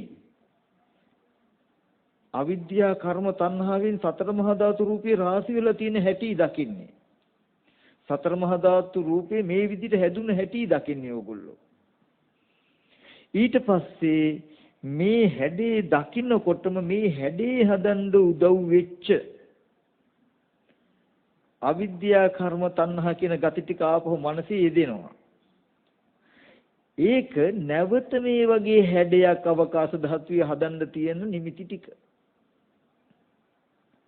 මේ ටික දැක්කොත් ඕගොල්ලෝ මේ බාහිර රූපයට බැඳෙයිද උනවට වඩා රූප මේ පුටුවක් කියලා. හොඳටම පෙනුණු සතර මහා ධාතුව හොඳට පෙනුනොත් මේක පුටුවමයි කියලා දකීද? මට කියන්න. මං කියන එක තේරෙනවද? මේක කැඩෙන දවසට, බිඳෙන දවසට, විනාශ වෙන දවසට පුටුව කැඩුනා, පුටුව නැසුණා, පුටුව විනාශ වුණා කියලා අඬයිද? නෑ. එදාට ඒකයි පඨවින් පඨවිතෝ දිස්වා නැත්නම් පඨවින් පඨවිතෝ ඤත්වා පඨවිය හැටියට දැනගත්තාම පඨවිස්මින් නිබ්බින්දති. පඨවියේ කලකිරෙනවා. මේ සතර මහා ධාතුයේ පුටුව කියලා මොනතරම් අපි දුක් විඳලා තියෙනවද කියලා පඨවියේ කලකිරෙනවා එදාට. කලකිරෙනකොට නිබ්බින්දි විරජ්‍යති නොයලෙනවා. මේ රූපෙ දිහා බලන්නත් බයයි පුටුව කියලා. මේ දුකයි මම උපදවා ගන්න කියලා දකින්නවා. පුටුව කියලා බයන්නත් බයයි. මේ සතර මහා ධාතු පුටුව කියලා දැකලා පුටු වලින් විඳපු දුක ගැන එයා දන්නවා. කාපු අර ගිනි පෙල්ලෙන් වැට කෑමිනියා කලාමැදිරියටත් බයයි කියනෝනේ. පුටුව කියන සංකල්පයෙන් ඇද වැටිලා විඳපු දුකට බයයි. මේක දිහා පුටුව කියලා බලන්නත් බයයි දැන්. එතකොට මොකද කරන්නේ? නිබ්බින්දි විරජ්‍යති. නොයලෙනවා. නොයලෙනට විරාග විමුච්ඡති. මේ රූපේ දකින්නට පුටුව කියන මේ හිතේ තියෙන අදහස් ටික ගෙවිලා යනවා. මිදුණා කියන නුවණ පහළ වෙනවා. මත්තේ කල යුත්තක් නැහැ දුක නැති කිරීම පිණිස. මම මේ උපමාවක් තාම කියන්නේ. සංඛාරයේ පින්වතුනි අර්ථ දක්වනවා පටපණුව වගේයි කියලා. පටපණුව අහලා තියෙනවද දැකලා තියෙනවද? දැකලා තියෙනවා. ඇත්තම කිව්වොත් මම නම් දැකලා නැහැ අහලා තියෙනවා. පටපණුව බෝ කරනවලු මල්බෙරි ගස්වල. මල්බෙරි ගස්වල පටපණුව පටකෝෂයක් හදාගෙන ඔය සමනල්ලු වෙන්න පණුව කෝෂ බඳින්නේ. ඒ වගේ පටපණුව කෝෂයක් බැඳලා කෝෂෙ දෙපැත්තත් වහගෙන ඇතුළට යනවා. මොකද මිනිසුන්ට පටරෙදි දෙන්න නම් නෙමෙයි ඌට සමනලයක් වෙන්න. පටපණුව ඒ පණුවගේ නූල් ටික නම් කරන්නේ පට නූල් කියලා. ওই පණුව කෝෂෙ බඳින්නේ සිවුම් නූල් වගේ එකකින්. මේ පට කියන පණුව එයා කෝෂයක් බඳිනවා. බැඳලා ওই කෝෂය ඇතුලේ නුමෙරි කාලයක් හිටියු ටික කලකින් එයා හිමින් තටු වෙනවා. ඇවිල්ලා කෝෂේ කැඩෙනවා, දිරලා යනකොට සමනලයක් වෙනවා. සමනලයක් වීමේ බලාපොරොත්තුෙන් පටපණුව කෝෂයක් හදනවා. හදලා වහ ගන්නවා. අනේ පටපණුව විසින් හදපු කෝෂය නිසාම පටපණුවට මැරෙන්න වෙනවා. ඇයි මිනිස්සු මොකද කරන්නේ? පටරෙද්දි වහන්න පණුව පිටින්ම මල්බෙරි ගස්වල කෝෂ හදපු කෝෂ කූඩ පිටින් තම්බන්නේ. තම්බලා තැඹුවාම කැඩෙන්නේ නැතුව අර කෝෂෙ දිග ලෙහෙනවා. කෙහෙල් කොලයක් රස්නෙට තැව්වට පස්සේ ඉරෙන්නේ නැහනේ. නැත්තම් ඉරෙනවනේ. ඒ වගේ මේ පට කෝෂෙ තැඹුවට පස්සේ කැඩෙන්නේ නැහැ. ඒක ලෙහෙනවා නූල වගේ. එතකොට පටපණුවට අන්තිමට මැරෙන්න උනේ තමන්ම බැඳපු කෝෂෙ හින්දානේ නේද? ඒකයි දැන් වික්ෂුන් වහන්සේලාට පටරෙදි තහනම් අඳින්න. විනෙන් තහනම් බුදුරජාණන් වහන්සේ පනවලා තියෙන්නේ. ওই නිසායි. කොහොම හරි අන්තිම කතාව පටපණුව නෙමෙයි අවසන් වෙන්නේ අපේ. පටපණුවට මැරෙන්න උනේ පටපණුව බැඳපු කෝෂෙන්. සංකාරය පෙන්වන්නේ පටපණුව වගේ කියලා. අන්තිමට අපි ඇති කරගන්න සංකාරයටමයි අපිට දුක් විඳින්න උනේ. මම්ම හිතෙන් පුටුව කියන නිමිත්තක් හදාගෙන සංකාරයක් හදාගෙන ඒකට තණ්හා උපාදාන වෙලා ඒ හිතේ තියෙන නිමිත්තට සතර මහා ධාතුව රාශි කළා.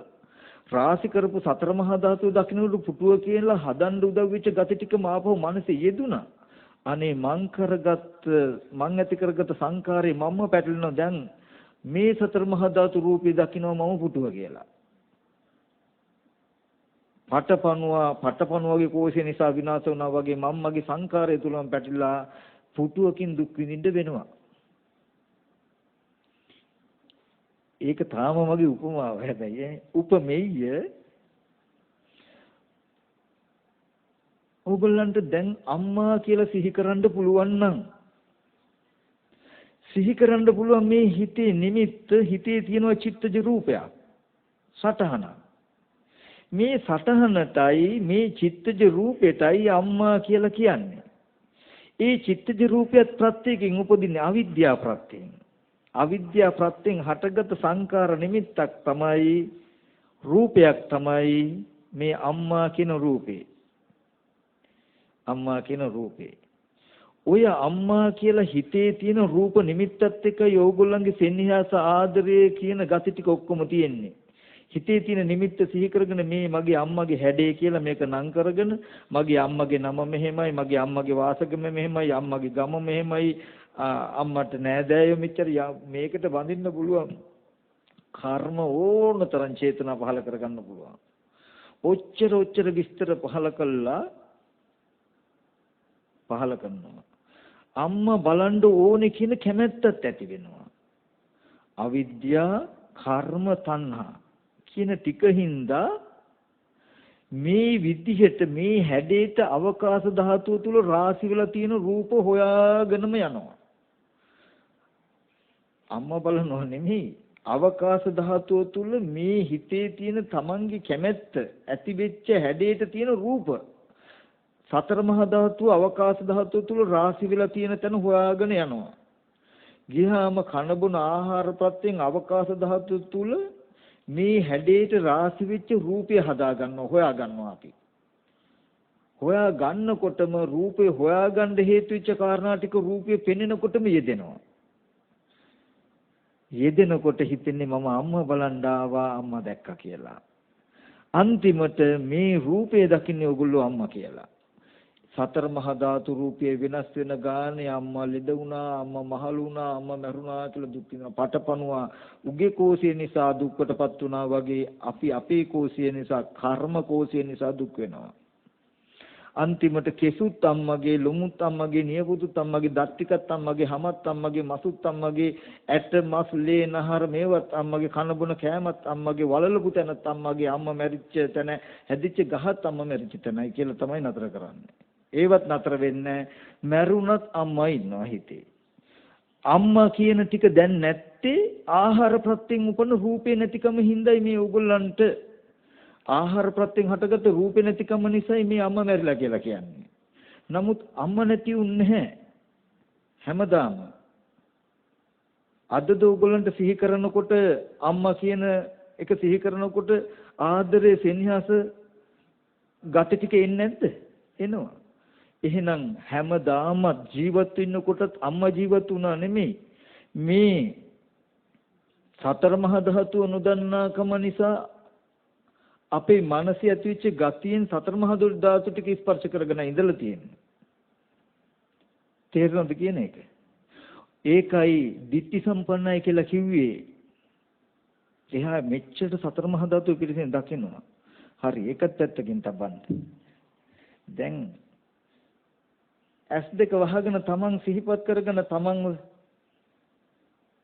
අපි හැමෝටම මාව තමන්ට තමන් සිහි කරන්න පුළුවන් නේද? පුළුවන්. දැන් හොඳට බලන්න දැන් S2 වැහිලා. ඇහැ නැහැ. එහෙනම් රූපෙ පෙනෙන්නෙත් නැහැ. චක්කු විඥානයත් නැහැ. දැන් හොඳට තුලණය කළ හැකි, තීරණය කළ හැකි මේ මාව සිහි වෙනවා කියන තැන අර වඩුව පුටු රූපයක් හදාගත්තා වගේ මම දැන් අම්මා රූපයක් සිහි කරගත්තා වගේ දැන් මම මගේ රූපයක් කියලා එකක් සිහි කරගෙන ඉන්නේ මේ හිතේ. මේ හිතේ තියෙන රූප නිමිත්තටයි අවිද්‍යා පත්‍ය සංඛාරා කියලා කියන්නේ. ඔය නිමිත්තටයි ඕගොල්ලෝ ඔය හිතේ තියෙන නිමිත්තටයි මේ මම මේ මගේ නම මේ මගේ වාසගම මගේ අම්මගේ නම මගේ තාත්තගේ නම මට මේවා තියෙනවා කියලා යම් තාක් විස්තර ටික කවලා තියෙන ওই නිමිත්තට. ওই නිමිත්ත එක්කයි තමන්ගේ ජීවිත ආසාව තියෙන්නේ. ওই හිතේ තියෙන gati ටික නිසා වෙන්නේ මොකද්ද? ඇහැ සවිඥානික වෙනවා. සවිඥානික ඇහැට ඇස්සරල බලනකොට මේ සතර මහා ධාතු රූපයේ කනබුන ආහාරයෙන් යුක්ත රූපේ අවකාශ ධාතුව තුල ওই හිතේ තියෙන හැඩයට රාශි වෙච්ච රූපේ ගැටෙනවා. ගැටෙනකොටම ඇස් වහලා ඉන්නකොට සිහි වෙච්ච ධර්මතාව ටික ආපහු මනසේ යෙදෙනවා. මනසේ යෙදෙනවා. යෙදෙනකොට ඕගොල්ලන්ට පෙනෙන්නේ මේ රූපෙමමයි වගේ. හිතේ තියෙන gati ටික නිසායි හිතේ තියෙන gati ටිකටයි සතර මහා ධාතුවේ මේ හැඩේ හැදුනේ. ඔය මම කියන හැඩේ හිතේ තියෙන අර වඩුවගේ හිතේ තියෙන හැඩේටනේ සතර මහා ධාතු රූපේ රාශි කළේ. ඕගොල්ලන්ගේ මේ මම කියලා හිතේ තියෙන චිත්තජ රූපයේ හැඩේටයි කනබුන ආහාර පාන අඩුක් වෙන්නේ මේකේ. රාශි වෙන්නේ. කනබුන අවකාශ ධාතුවේ හිතේ තියෙන අවිද්‍යා කර්ම තණ්හා කියන gati ටිකටයි මේ කය සවිඥානික වෙලා කනබුන රූප කලාප ටික අඩුක් වෙන්නේ. සතර මහා ධාතු අවකාශي රාශි වෙන්නේ. ඇස්සරලා බලනකොට ඒ කාරණා ටික නිසා රාශි වෙච්ච රූපේ දකිනකොට රාශි වෙන්න උපකාරී වෙච්ච මම කියන හැඟීම ආපහු මනසේ යෙදුනාම මේ සිද්ධිය නොදැක්කොත් ඕගොල්ලෝ හිතාගන්නේ මේ රූපේ මගේ කියලායි. මේ හිතේ තියෙන මම කියන හැඟීම අවිද්‍යා ප්‍රත්‍යයෙන් හටගත් සංඛාර නිමිත්ත රූපං රූපත්තය සංකතං අபிසංකරන්ති ති සංඛාරෝ කියපු තැන රූපේ පිණිස රූපයක් මේ තියෙන්නේ. මේ රූපයට නැවත මම කියලා තණ්හා උපාදාන වෙද්දි මේ නිමිත්තටයි තණ්හා උපාදාන වෙන්නේ. වෙනකොට ඒ නිසා මේ කය ප්‍රසාද ටික ඔක්කොම පිහිටන්නේ. අපි යකඩෙන් හරි ෆයිබර් ග්ලාස් වලින් හරි අච්චුවක් හදලා ඒකට ප්ලාස්ටර් පැරිස් හරි මැටි හරි එබුවොත් අච්චුව ගැලවුවට අර මැටි ටිකේ අච්චුවේ හැඩයට හිටිනව නේද? ඒ වගේ හිතේ තියෙන මම කියන මේ චිත්තජ රූපය තමයි අච්චුව. මේක ඇතුළට තමයි බහලන්නේ මේ ඔක්කොම කන බොන ආහාරයෙන් යුක්ත රූප ටික. එතකොට ඒකේ හැඩය තමයි මෙහෙම තියෙන්නේ. ඒකේ හැඩයට නිර්මාණය වෙච්ච සතර මහා ධාතු රූපෙ මේ තියෙන්නේ. අපි කය කියන්නේ. ඒ රූපේ දකින්නකොට මම කියන අර රූපේ හදන්න හේතු වෙච්ච gati ටික ආපහු යෙදෙනවා. යෙදෙනකොට හිතාගන්නේ මේ රූපේ මම කියලා. තව පොඩි වෙනසකුත් ඔකේ තියෙනවා. ඒ පැත්ත කියන්න ගියොත් පැටලෙද්ද නැහැ. හැබැයි එකම නිකමට කියලා තියන්න. මොකද අද මම මගේ හැඟීම තිබුණාට පුංචි කාලේ මම කියන හැඟීමට තිබුණු රූපයට වඩා දැන් වෙනස්. දැන් තියෙන රූපයට වඩා වයසට යනකොට වෙනස් වෙන්නේ. හැබැයි වෙනස් වෙන ගානට මමත් වෙනස් වෙනවා. නමුත් මම කියන හැඟීමටම නම් හැදෙන්නේ. මේක වෙනස් වුණේ කොහොමද කියන කාරණාවකුත් තව තියෙනවා. ඒ කියන්නේ මේ හිතේ තියෙන මම කියන අච්චුවට අනුව මේ රූපය හැදෙනවා. හදාගන්න හැදිච්ච මේ අච්චුවට හැදිච්ච රූපෙට චිත්ත ඍතු ආහාරයෙන් වෙනස් කෑමෙන් බලපෑම් ඇති වෙනවා. වෙනස් වෙනවා ටිකක් බාහිර හේතු නිසා. ඍතුව වෙනස් වුණොත් සීතල රටකට ගියොත් මේක ටික පාට වෙයි. ඍතුවේ බලපෑම මේ අච්චුවට හැදිච්ච රූපෙට බලපෑම් වෙනවා. ආහාර පාන අඩු වැඩි වුණොත් මේක පිම්බෙන්න කෙට් වෙන්න පුළුවන්. හිතේ තියෙන සිතුවිලි රාග ද්වේෂ මෝහ කුසල මත රූපකල්ප වෙනස් වෙනවා. ප්‍රධානව හැදුණු අච්චුව මම කියන හැඟීමේ යුක්ත අච්චුවෙන් හැදුණු මේක කර්ම ඍතු ආහාරයෙන් වෙනස් වෙනවා. වෙනස් වෙච්ච රූපේ බලාගෙන මම කියන හැඟීම යෙදෙනවා. ආපහු. එතකොට දැන් මේ රූපේ නිමිත්ත බලාගෙන හැදෙන මම කියන හැඟීම ආයෙත් ටිකක් වෙනස් වෙලා. ආයෙත් මේ හැඟීමටයි හැදෙන්නේ රූපේ හැදෙන රූපෙට බාහිර බලපෑමෙන් යම් වෙනසක් වෙනවා. ඊගවට ගන්න නිමිත්තත් මම කියන එක යෙදෙනකොට නිමිත්තෙත් පොඩි වෙනසක් වෙනවා. ඒ හින්දා රූපෙත් එක්කම නිමිත්තත් වෙනස් වී යනවා. තේරෙනවද මං කියන්නේ? නමුත් එකක් තේරුම් ගන්න. පටපණුව වගේ අපේ මනසේ තියෙන කර්මයටම සංඛාරයටම අපි පැටලිලා සතර මහා ධාතුයේ මම දකිනවා. දැන් මේ රූපේ කෙස් ටිකත් මමලු හමත් මම ලොම් මම නිය මම දත් මම සෙම්ම සොටු මල මුත්‍ර ටිකත් මගේ කියනවා. මැරුණොත් මමයි මැරුණේ මම මැරෙන්නේ මෙතන මැරිච්ච තැන කියලාත් කියයි. මාව මැරිලා ඉන්නෝ හීනිනුත් දකි. එතකොට දැන් මේ රූපය සතර මහා ධාතු හිතේ තියෙන අවිද්‍යාවෙන් මම කියන නිමිත්ත කර්ම සංකාර කෙනෙකුට හැම වෙලෙම සංකාර නිමිත්තටයි අපි මේ නම් කරගෙන තින්නේ. හිතේ තියෙන චිත්තජ රූපේ මම කියලා. ඒකටයි තණ්හා උපාදාන වෙලා තියෙන්නේ. ඒ නිසා රාසි වෙච්ච සතර මහා ධාතු රූපය දකින්න මේ රූපය තමන් කියලා කියන මේ කනබුන ආහාරයෙන් ඇදුණු කය. ඒ කය දකින්නකොට කය හදන්න හේතු වෙච්ච gati ටික මනසේ යෙදුනා.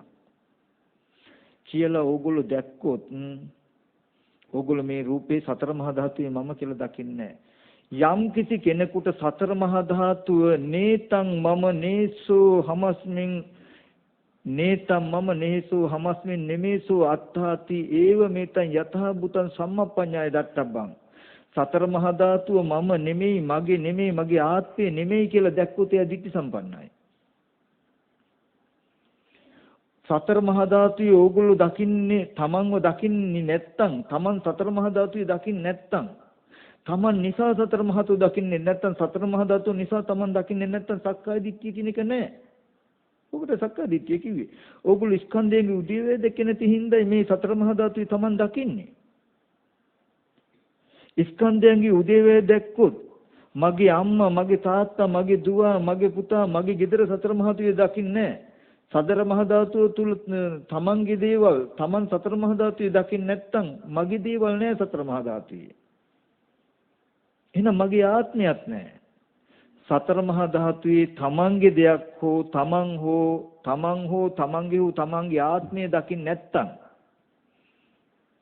ඔයගලන්ට පේන්නේ නැත්නම් බය නැතුව මන් දිට්ඨි සම්පන්නයි කියලා කියන්නේ ප්‍රශ්නයක් නෑ. එච්චරට මේ ඇහැ පිරිසිදුයි. නමුත් අපි ස්කන්ධයන්ගේ උදේවැය නොදන්නාකම නිසාම සතර මහා ධාතුවේ මාව දකින්නවා.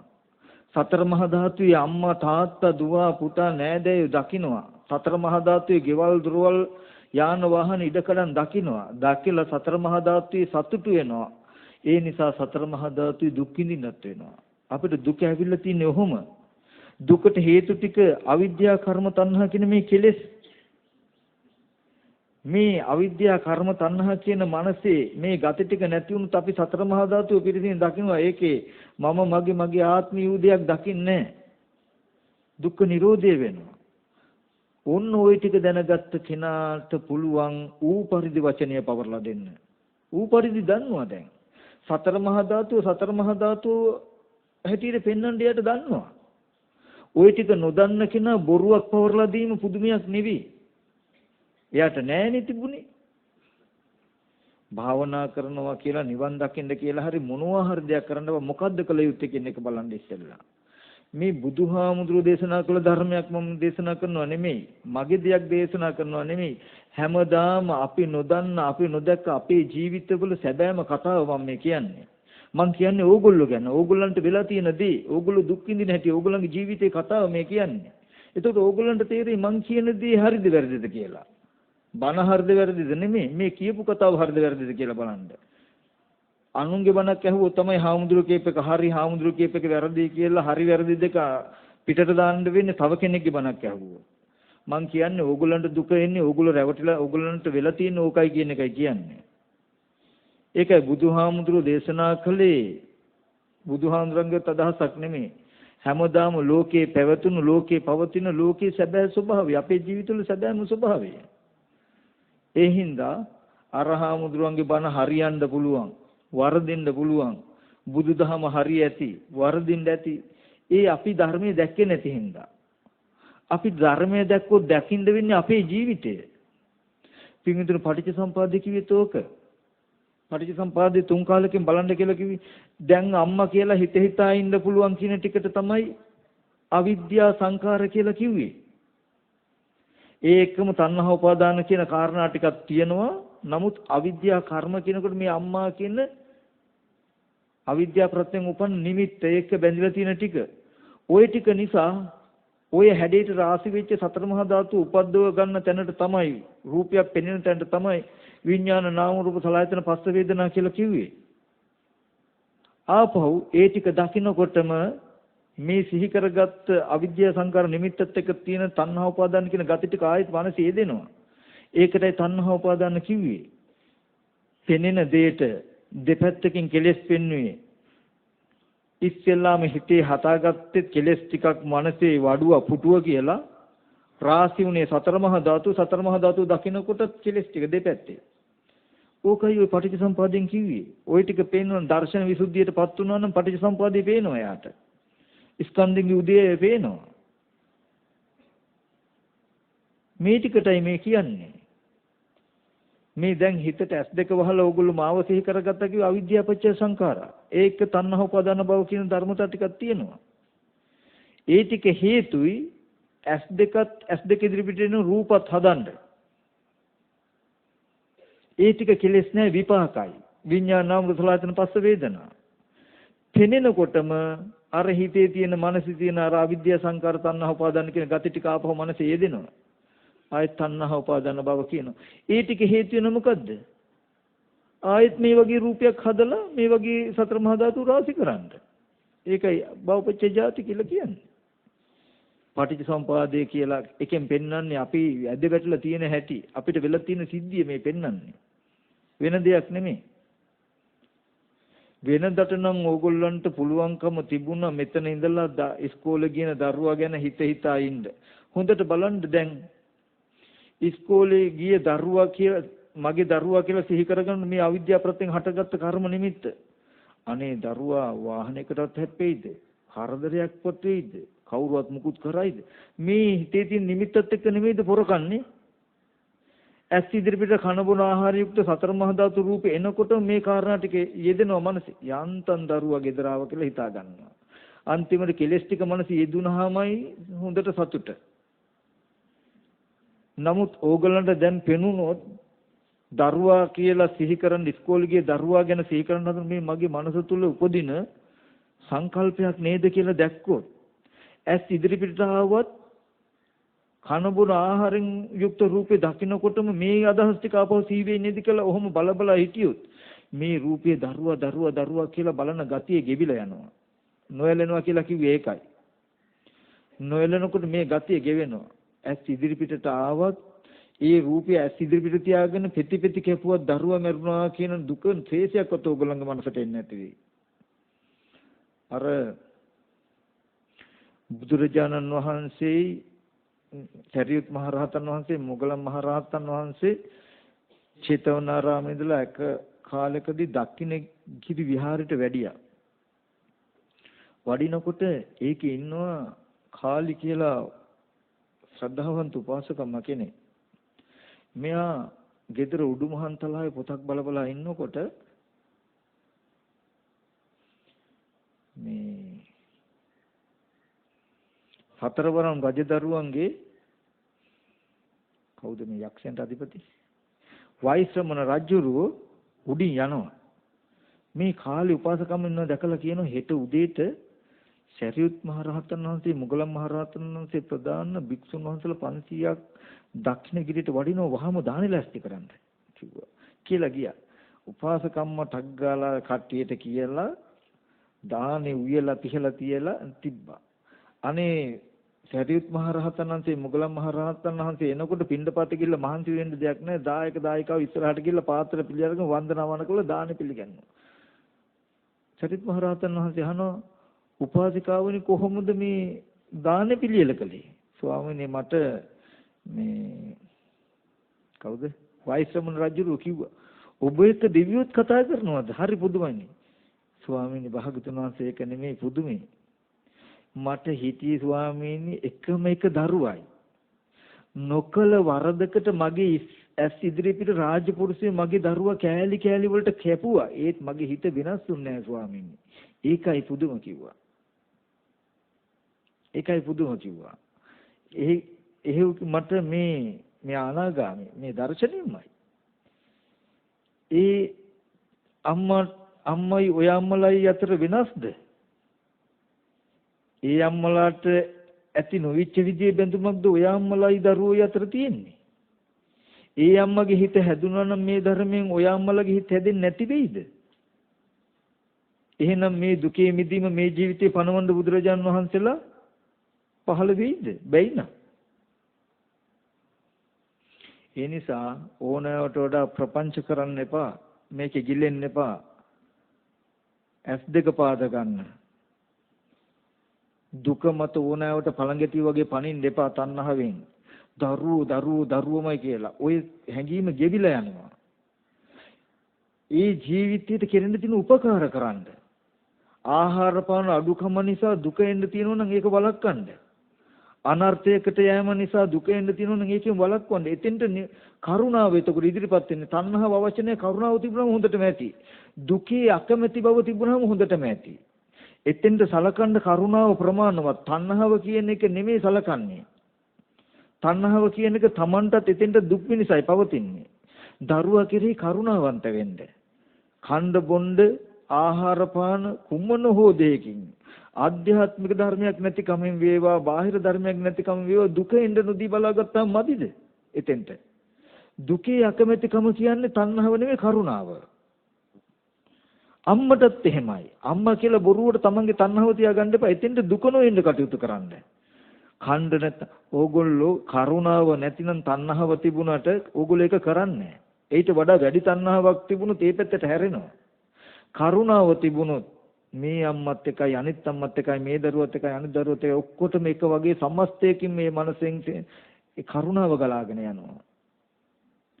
බෞද්ධයෙකුට අයිති කරුණාව කියන්නේ කෙලෙසයක් නෙමෙයි. බුදුරජාණන් වහන්සේ කරුණාවෙන් ලෝකෙට උපකාර උපස්ථාන කළේ නැද්ද? දුකේ අකමැති බව කරුණාව. දරුවා කෙරෙහි කරුණාවන්ත වෙන්න. අම්මා කෙරෙහි කරුණාවන්ත වෙන්න. අම්මා කියන තැනින් මිදෙන්න. දරුවා කියන තැනින් මිදෙන්න. ඒක ඕගොල්ලන්ගේ සුව පිණිස හිත පිණිස පවතී. මහණෙනි යමක් නුඹලගේ නෙවෙයි නම් ඒක දුරු කරපල්ලා. ඒක උඹලට බොහෝ කාලයක් හිත පිණිස සුව පිණිස පවතී කියලා බුදුරජාණන් වහන්සේ දේශනා කළා නේද? එහෙනම් මම කියන්නේ දරුවට සලකන්න අම්මට සලකන්න එපා නෙමෙයි. එතන අවිද්‍යාව තියෙන නිසා තමන්ව දකින්නවා මාව අම්මා කියලා දකින්නවා. එතෙන්ට දුකක් නොවෙන්න කටයුතු කළ යුතුයි. කරුණාවෙන්ම සලකන්න. එතකොට පිච්චෙන්නේ නැහැ ඕනෑවට වඩා මගේ දරුවා නැති වුණාද ඉන්න ওই දරුවා කියන නිමිත්තත් එක්කනේ තියෙන්නේ. ওই නිමිත්ත සිහි වෙන්නේ නැති වුණාම අර ගති ටික නැහැ. දරුවා ඉස්කෝලේ ගිහලා තාම ආවේ නැහැ කියලා සිහි කරගන්න තියෙන නිමිත්ත ඔය. සතර මහා ධාතු ඉස්කෝලේ ගිහලා තාම ආවේ නැහනේ කියලා හිතන්නේ නැහැ ඕගොල්ලෝ. ඒකයි එහෙම අඬන්න තියෙන හේතු නැහැ. අර නිමිත්ත මනසේ ගෙවිලා ගිය දවසට එතනත් පංච උපාදානස්කන්ධයේ උදේවැය නොදන්නා කම නිසා ඒ රූපේ මම කියන තැන රැවටිලා නේද ඉන්නේ කියන තැනක නුවණයි. එතනද දුකෙන් මුදවන්න උත්සාහවත් වෙන එදාට ඕගොල්ලෝ යැතෙන්ට උගන්වන්න ඉස්සෙල්ලා ඕගොල්ලෝ උත්සාහවත් වෙන අවිද්‍යාවේ නැති කරලා එතන සැනසෙල්ල ලබා දෙන්න කොහොමද කියන තැනකනේ ඕගොල්ලෝ උත්සාහවත් වෙන්නේ. ඕගොල්ලෝ ගාව S2 ධර්මයේ දකින්න ඇහැ නැති හින්දාමයි ඒ ළමයාගේ ධර්මයේ දකින්න S2 පාදන්නේ නැත්තේ. තමන් ගාව තිබුණොත් ගෙදෙට්ට හිඟන්නේක් ආවොත් හිඟන්නට දෙන්න යමක් අපි අතේ තිබුණොත් නේ දෙන්නේ. නැත්තම් දුන්න හැකිද? ඕගොල්ලෝ ජීවිතයේ අනාථ බව දකින්නේ ඉස්කෝලේ නොගියෝ. ධර්මයේ දැන නොගත්තොත් අනාථයි කියලා දකින්නේ නැහැ. එදාට දකින්නේ ඉස්කෝලේ නොගියත් නෙමෙයි ධර්මයේ දැක්කේ නැත්තම්. අනාථයි කියලා. සනාත භික්කවේ විහෙරත මා අනාථ. මහණනි සනාතෝ වාසය කරන අනාථ වෙන්න එපා කියලා මේ ධර්මයේ බුදුරජාණන් වහන්සේ දුන්නේ. අද අපි යෝග යොදාගෙන තියෙන්නේ ඉස්කෝලේ ඵලයන් සනාතෝ වාසය කරන් ඉස්කෝලේ ගිහලා අනාථ වෙන්න එපා කියලා යවනවා ඉස්කෝලේ. බෞද්ධ හැබැයි අපි. නමුත් ප්‍රශ්නයක් නෑ මොකද දර්ශනේ වැරදිලා. අපිත් කලේ ඒක නිසා. නමුත් හැමදාම අපි එහෙම නොකළොත් අපි සත්පුරුෂයෝ නම් අපි කරන්න ඕනේ මට දුවා වෙච්ච පුතා වෙච්ච සහෝදරයා වෙච්ච අම්මා වෙච්ච තාත්තා වෙච්ච වෙලාවේදී සතර මහා ධාතුවේ බැඳිලා දුක් විඳින මේ දැම්මේ මේ ජීවිතේ නිදහස් කළ යුතුයි. ඊගාවට මට මෙයා මේකේ බැඳෙවව විතරක් නෙමෙයි මේ විදිහට මේ බැඳුම ලෙහන්න තිබුණු අවස්ථාව මම මෙයාගෙන් අතහැරියෝ. මම සමහරට මිදෙයි මේ බැඳුම ලෙහා ගන්න මාවතත් හැමදාම බුද්ධෝත්පාද කාලේ නැහැ. හෙට දවසේදී නැවත සතර මහා ධාතුවේ බැඳිලා අනන්ත අපරිමාණ දුක් විඳිනවා කල්පාන්තර ගණන්. හිතන්න බැරි සසරක යනවා. ඉස්කෝලේ යන එක නෙමෙයි වටින්නේ මේකයි. කවුබානි මම කියන්නේ නැහැ ඉස්කෝලේ යන්න එපා කියන එක. යවන්න හැබැයි ඕගොල්ලෝ ඒක මැසිමක් කරන්නේ නැහැ. එතකොට අර පන්තියටත් ඵලයන් මේ පන්තියටත් ඵලයන් උගන්වනවා යම් මට්ටමක. පේල්ුණත් කමන්න ඔබ මෙතනින් පේල් වෙන්න එපා කියන තැනයි ඔළුව තියෙන්නේ. එතකොට මට මතක් කරන්න තියෙන්නේ ඔන්න ඔය වගේ දුක ජීවිතේට එන හැටි ජීවිතකින් දුක අයින් වෙන හැටි තේරුම් ගන්න. තේරුම් ගත්තට පස්සේ දැන් අනුමානට තේරුණා සතර මහා ධාතු පිරිසින් දැක්කොත් ප්‍රශ්නේ හරි. ඒකට උදේවැය බලන්න ඕනේ කියලා දන්නවා. ඕක තමයි ඔයගලගේ විදර්ශනාව. කෑලි කඩ කඩ බලන්න යන්න එපා. එතකොට දුක පිරිසින් දකින්න තියෙන හේතුව අතුරුදහන් වෙනවා. ඕගොල්ලෝ නිවන් දකින්න තියෙන ශේස්ත්‍රීය අතුරුදහන් වෙනවා මිසක නිවන්ට ලං වෙනව නෙමෙයි නිවන්ට දුරට යනවා. අවිද්‍යා කර්ම තණ්හාවේ මේ රූපේ හැදුනේ රූපේ දකින්නකොට මේ කෙලෙස් ටික මගේ මනසේ යෙදෙන්නේ කියලා මානසික දෝෂේ හදාගන්නේ කොහොමද මේ රූපය කඩලා බලන රූපේ නැහැ කිව්වෝ. තේරෙනවද මං කියන එක? අවිද්‍යා කර්ම තණ්හාවෙන් සතර මහා ධාතු රාශි වුණා තියෙන හැටි මේ රූපේ කියන්නේ. එතකොට මේ රූපේ දකින්නකොට පුටුව කියන මේ හැඟීම් සෙනෙහස ටික මගේ මනසේ නේද යෙදෙන්නේ කියලා දුක ඇති වෙන හැටි හා දුක නැති වෙන හැටි Tamanට අවබෝධ කරගන්න මේ රූපය ඇතිවීම නැතිවීම අපිට උපකාරයි. අපි කලින් රූපය කඩලා රූප කලාප තියෙන්නේ කියලා බැලුවොත් රූපේ නැති වුණොත් අවිද්‍යා කර්ම තණ්හාවෙන් රාශි වෙච්ච ආහාර රූපේකෝ අවිද්‍යා කර්ම තණ්හාවෙන් රූප නැහැ කියන්නයි වෙන්නේ අන්තිමට. එහෙමද? බුදුහාමුදුරුවෝ උගන්වලා තියෙදි එහෙම එකක්. ඊට පස්සේ එහෙනම් මේ හැඟීම් ටික රූප නැත්තම් දැන් මොකක් බලාගෙනද මේ නිමිත ආයේ දෙන්නේ? ඕගොල්ලෝ මේක කඩ කුඩු කරලා බලන්න ගියොත් නිවන් දකින්න නෙමෙයි නිවනෙනුත් හොයන්න බැරි ඈතකට යනවා කියන එක මතක තියාගන්න. ඒ හින්දා කරන දෙයක් සහේතුකව කරන්න. බුදුහාමුදුරුවෝ කිව්වට මං කිව්වත් නෙමෙයි ඕගොල්ලෝ බලන්න. ඕගලන්ට මේ දුක පිරිසින් දකින්න පුළුවන්ද මෙහෙම කළොත් කියලා. ලැබෙයිද කියන එක බලන්න. ඒ නිසා බලන්න අනිත්‍ය සංඥාව බුදුහාමුදුරු පෙන්ලා තියෙන රූප කලාප කඩන එකද කියලා. සංයුත්ත නිකායේ තුන්වෙනි පොතේ මට මතක විදිහට අනිත්‍ය සංඥා සූත්‍රයක් තියෙනවා. මහණෙනි වඩන ලද අනිත්‍ය සංඥාව සබ්බං කාමරාගම් පරියාදීයති සබ්බං රූපරාගම් පරියාදීයති සබ්බං භවරාගම් පරියාදීයති සබ්බං අරූපරාගම් පරියාදීයති සබ්බං අස්මිමානම් පරියාදීයති. මහණෙනි වඩන ලද අනිත්‍ය සංඥාව සියලු කාමරාගේ ගෙවා දමනවා, සියලු රූපරාගේ ගෙවා දමනවා, සියලු භවරාගේ ගෙවා දමනවා, සියලු අරූපරාගේ ගෙවා දමනවා, සියලු අස්මිමානේ ගෙවා දමනවා. මහණෙනි කෙසේ වඩන ලද අනිත්‍ය සංඥාවද ඉති රූපං ඉති රූපස සමුදයෝ ඉති රූපස අත්තංගමෝ. මේ හේතු ටික නිසායි මේ රූපේ ඇති වෙන්නේ, මේ හේතු නැති වෙන රූපේ නැති වෙනවා. ඉති වේදනා ඉති වේදනාය සමුදයෝ ඉති වේදනාය අත්තංගමෝ ඉති සංඥා ඉති සංඥාය සමුදයෝ ඉති සංඥාය අත්තංගමෝ ඉති සංඛාරා ඉති සංඛාරණං සමුදයෝ ඉති සංඛාරණං අත්තංගමෝ ඉති විඥානං ඉති විඥානස සමුදයෝ ඉති විඥානස අත්තංගමෝ. බුදුහාමුදුරුවෝ අපිට පෙන්වලා තියෙයි. අලුත් ක්‍රම හොයන්නේ අපි ඊටත් වඩා දක්ෂයිද? ඒ නිසා මෙන්න මේ විදිහට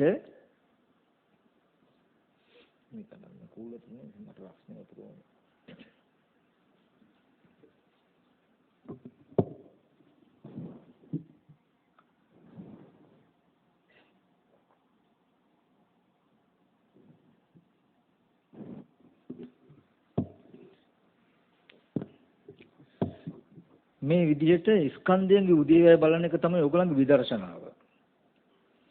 ඒක තාම අපහසු නිසා, තාම පේන්නේ නැති නිසා.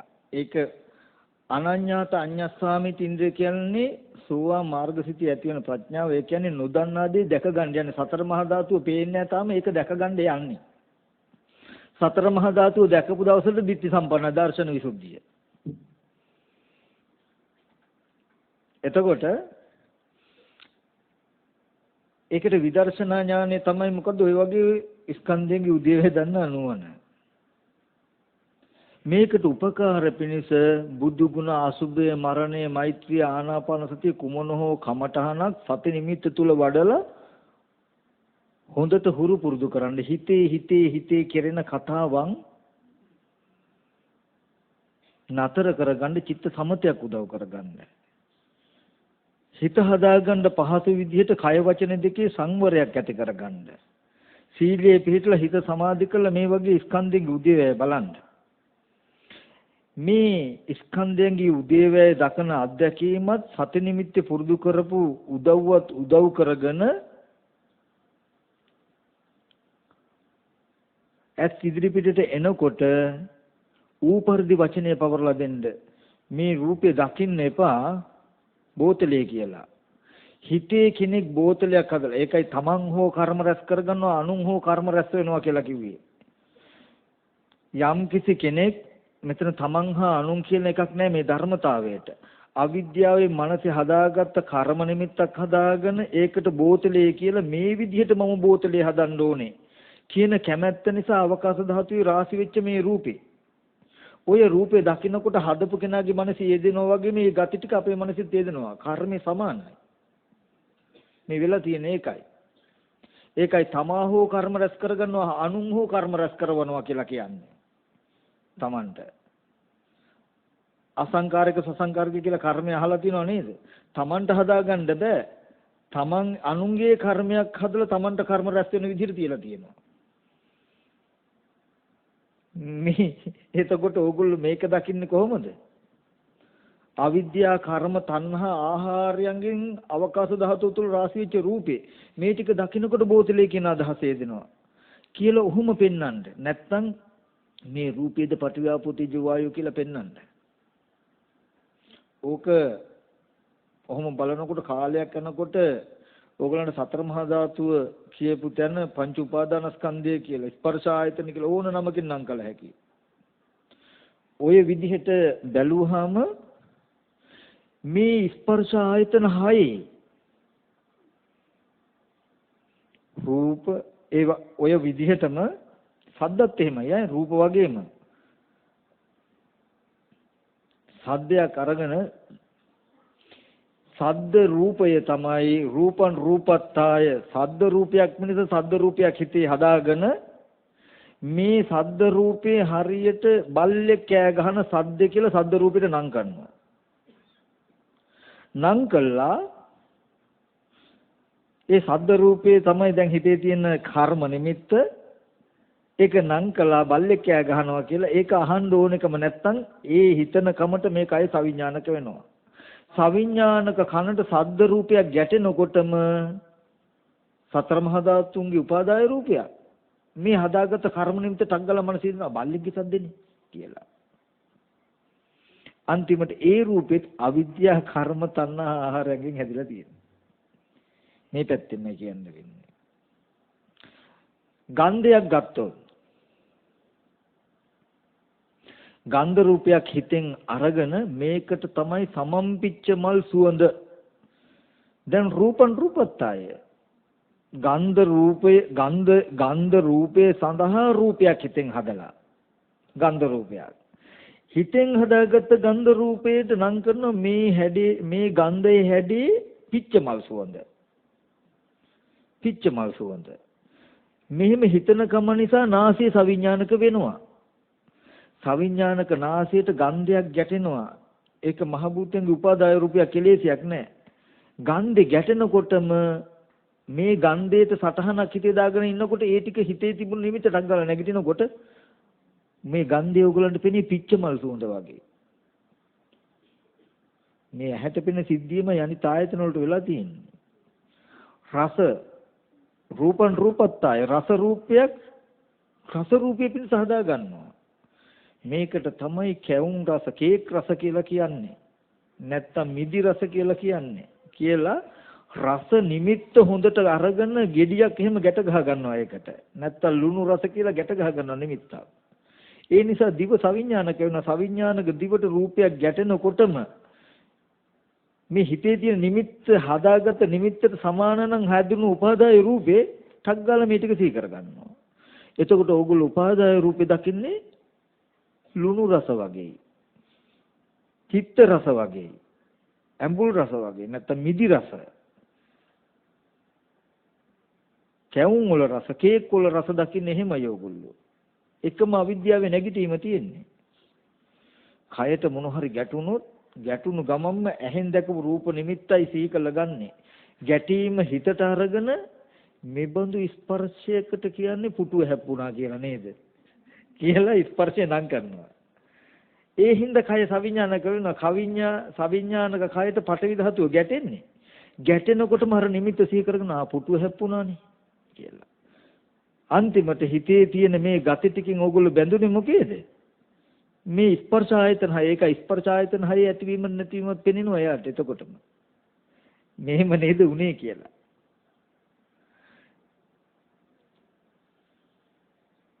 මෙන්න මේ ටික